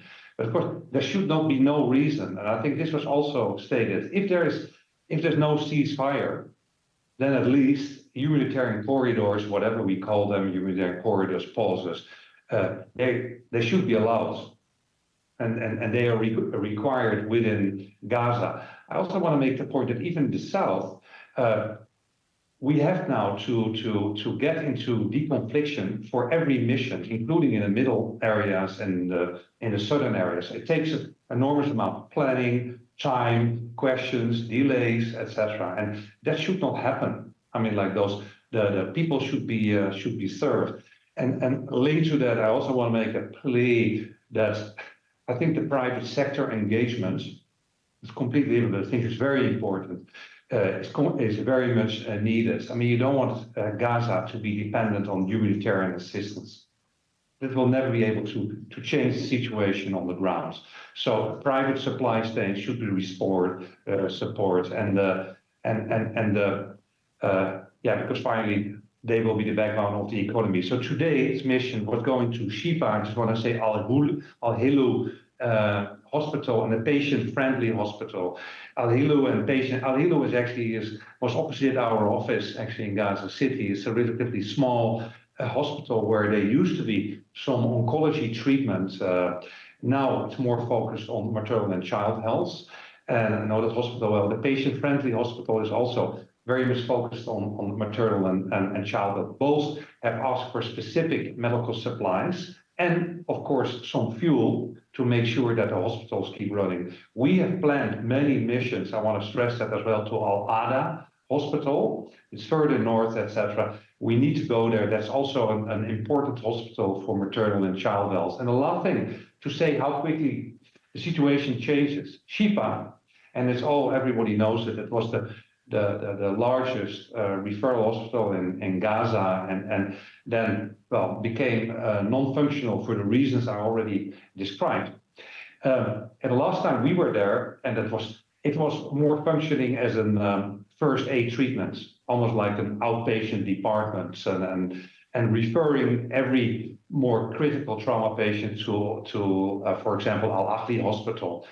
Currently, and there is some dialysis patients which still get treatment. It used to be the center of dialysis, and also there's at the moment there's a few operation theaters operating again.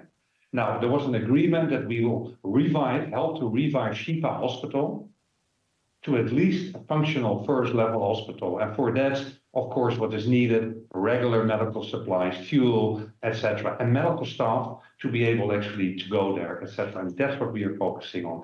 And on the last mission, actually, we did to Shifa on 26 December. So we work close with other partners, and WHO delivered not only the medical supplies then, but also material to assist World Central Kitchen, who actually established 2 kitchens which are now operational, and that's, as you see, a positive, now operational and serving 1,200 meals per day.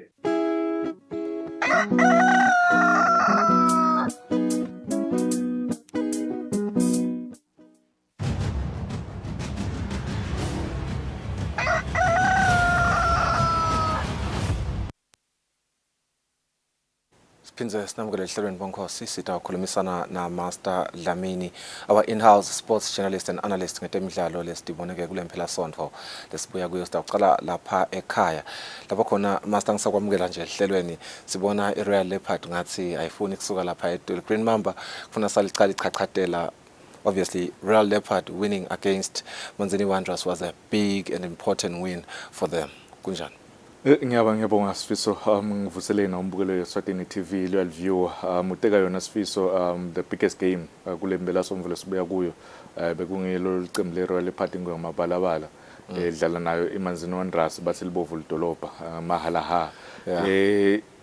Tinva tihambe kahle khaba Manzini Wanderers kodwa Sifiso ngicabanga ukuthi kunama positives le ngimathatha kule game le, in fact badlala ngcono ngisho njalo 3-1 khohlwa ngalesikoline kwaba imistake ya goalkeeper igoli lesibili iManzini Wanderers mhlawumbe kukhona ama penalty la ngabe ayithola but nje badlala kahle Sifiso. Royal Leopard yakhombisa kuba ne experience yashala amagoli lokwenda ukuthi bachubeke bahlale esiqongweni, but kulamanye ema games iLovo Green Mamba iLovo ishaye ema defending champions 2-0.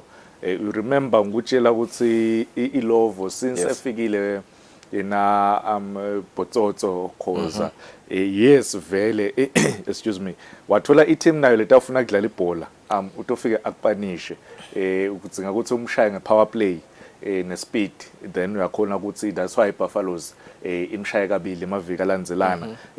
Mbabane Swallows versus Madlenya, Mbabane Swallows beyidlalela eMkhuzweni for the first time idlalela eMkhuzweni this season, iwinile kuMadlenya 4-0. Ayandakadlela lapho ushaye i-hat-trick. Then Mbabane Highlanders versus Ezulwini. Le game lena Sifiso iMbabane Highlanders ne-Ezulwini ngasho ukuthi i-build up ma-quarter finals ngwenyama cup. Uyakhumbula lo Sibatfonseni bayodlala kule mpelasonto lesiya kuyo kungwenyama cup. Nayo le game le Sifiso ngicabanga ukuthi bekuphungwa yaphuma ngasemagundvane Mbabane Highlanders kule game le yalithola lelo goal lelo 1-0 lakhe Menzi Sithole. I think solo abuyile kuyo iMbabane Highlanders ukhombisa kuba ngumdlali key player for yona iMbabane Highlanders lokwenda ukuthi igcina iloser iEzulwini 19 bathi imeli kahle ku-M10 Premier League. But Rangers versus Young Buffaloes iwinile Young Buffaloes 1-0 ku-Rangers. Sifiso ngicela kusho naku coach we Rangers underrated. Khohlwa ngale result, le performance Sifiso nakhona lapho i-Rangers bekumele ithole 2 ama penalties labangayiniki wona kule game le lokwenda ukuthi igcine ikhala pass, but le ndlela lidlala ngayo lapha ekhase groundini uyayibona ukuthi trainiwe le team idrilliwe le team lena but igcina ikhala pass 1-0 kuyo iyangipha ukuthi naye vele sofikile lesigaba sokuthi abe i best player ku league but overall nje sifiso ngicabanga ukuthi sibone ema games lamahle kakhulu kule weekend kusuka itolo kulaba kasenhlangano lang2 Rangers Young Buffaloes Mazinsi Pets Sikizwe Spurs then la indeka ngemgcibelo Mbabane Highlanders versus Ezulwini then bekuna Mbabane Swallows inayo emadlenya etulu iRoyal Party ihlete esicongweni sifiso with 31 points ukude bekacabanga after 10 games kuthi iRoyal Party after 16 itabe ilapha etulu but ihleli lapha etulu Mbabane Swallows neYoung Buffaloes babambene ngama point mana 29 ngicabanga ukuthi inyalo sekutawuhlukaniseka Green Mamba ayikho kashane kakhulu sifiso because iGreen Mamba nayiwina the next league game iya ku 31 so asati lokuthi noma ngayini ngendeka kule league le top 4 but Swallows ne Buffaloes itabe ngawini I think it just makes for an interesting league master the top 4 yet they are playing really high quality football but Green Mamba falling to 4th place. Yes, you're highlighting Gotsi 29 points is not very far. I mean 28 points, sorry. They can still be at 31 points Gamelula. But it's quite concerning as you are appreciating Ibola Rangers Nebola Wanderers ekuthenini. Yes, it may have not translated ekuthenini bawine, but the football is still quality football. Engabe Green Mamba, do you hold the same sentiment after nangama losses nangala landzeleni? The football yabisase quality. I think it's so coach idzinga ukuthi athathe decision the technical bench idzinga ukuthi athathe decision irest some of ema players.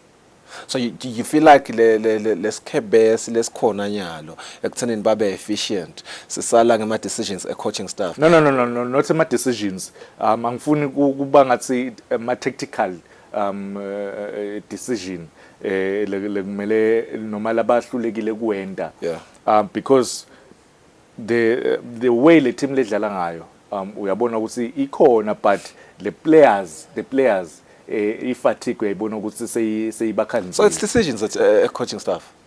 But the squad on Asfiso because ema injuries ababambile key players abo about 3 or 4 abeko. I'm just saying, Master, the solution to this would be a decision like kufuna ukuthi ithathwe a coaching staff in terms of resting players, meaning that they are not making that necessary decision. Kumele bayithathe le decision. Thank you. So the coaching staff needs to take a decision which they haven't currently taken. Therefore, the blame is on the coaching staff. And maybe, fans are saying, maybe our coach is the Begutsi, Bambite No. I also don't think that's a fact. I just think Green Mamba, like you are saying, there has to be decisions that have to be made. Once Sleng wabuya i-defense i-defender yabo Sleng wabuya D40 wabuya then ngicabanga ukuthi le team itawubuya i-kick Manana lodlala yona i-right back utawubuya Isikhali utawubuya efomini Javi utawubuya efomini Njabulo Thwala utawubuya efomini. I think it's a matter of time before ibuye iGreen Mamba icompete ayikho kashane kakhulu nyalo bawudlala ingwenyama cup i-quarter finals nayo insingizini no Spurs mina Sifiso bengathi resta some of 3 players nje uba rest for ukuthi i-league game yabo lelandzelako ibakhanze ba fresh. Sibheke ama-semi-finals e-Africa Cup of Nations ngalesithathu master singafiki lapho sibona ema-games lamahle kakhulu kule mpelasonto starting from Friday with DR Congo versus Guinea and then followed by Mali and Ivory Coast the next day and Cape Verde versus South Africa. And what was a blockbuster of a game, Ronwen Williams obviously becoming the star there. I just want to hear your sentiments. Which was the biggest game this weekend without any bias in terms of enjoying quality football? I think it's so South Africa Cape Verde. Right. South Africa Cape Verde yes right. Angola Nigeria nayo ngicabanga ile game bemnenza kakhulu le game lena end to end stuff end-to-end stuff. Victor Osimhen was so unfortunate ukuthi emagoli akhe solo bayawaphika enhloko baliphikile against Angola yeah, but le ndlela ladlala ngayo ku national team ngicabanga ukuthi uyaprove ukuthi ulithanza kangakanani live lakhe. DR Congo versus Guinea, DR Congo iwina 3-1 kuyo iGuinea. I think nayo le game leyo beyimnanzi beyibukeleka. Mali Cote d'Ivoire le game lena sifiso ema host bese kaphumile la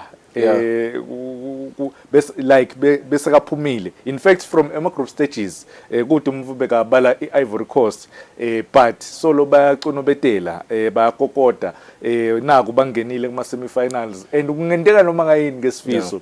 I-team levamise ukuqala ingadlali kahle, ivamise khamba all the way ifike iwine. If usifiso angikusho lokho, if iIvory Coast, the Cote d'Ivoire iwina igame yayo ema semifinals ishaye Congo ngalesithathu baya ku final bana 80% chance. If South Africa iwina ku Nigeria ihlangana ne-Ivory Coast iwina ku Nigeria kuma semifinals bane chance.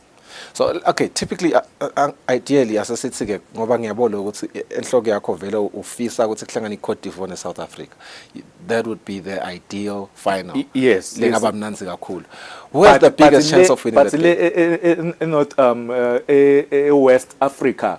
Ngicabanga ukuthi because Nigeria is from West Africa, yes. Cote d'Ivoire is from West Africa, and the crowd stadium ngicabanga ukuthi the Nigerians angasigcwalisa stadium, the Ivorians angasigcwalisa stadium. So I think ngale eWest Africa bafisa ukuthi kube Nigeria Cote d'Ivoire, but tsine as because South Africa bamakhelwane bethu ngifise South Africa bafana ifike ku final ne Cote d'Ivoire kade bagcina kufika ku semi-final sifiso yayo iCAF Confederations Cup, yes, Africa Cup of Nations indeed, yes, AFCON bagcina 2002.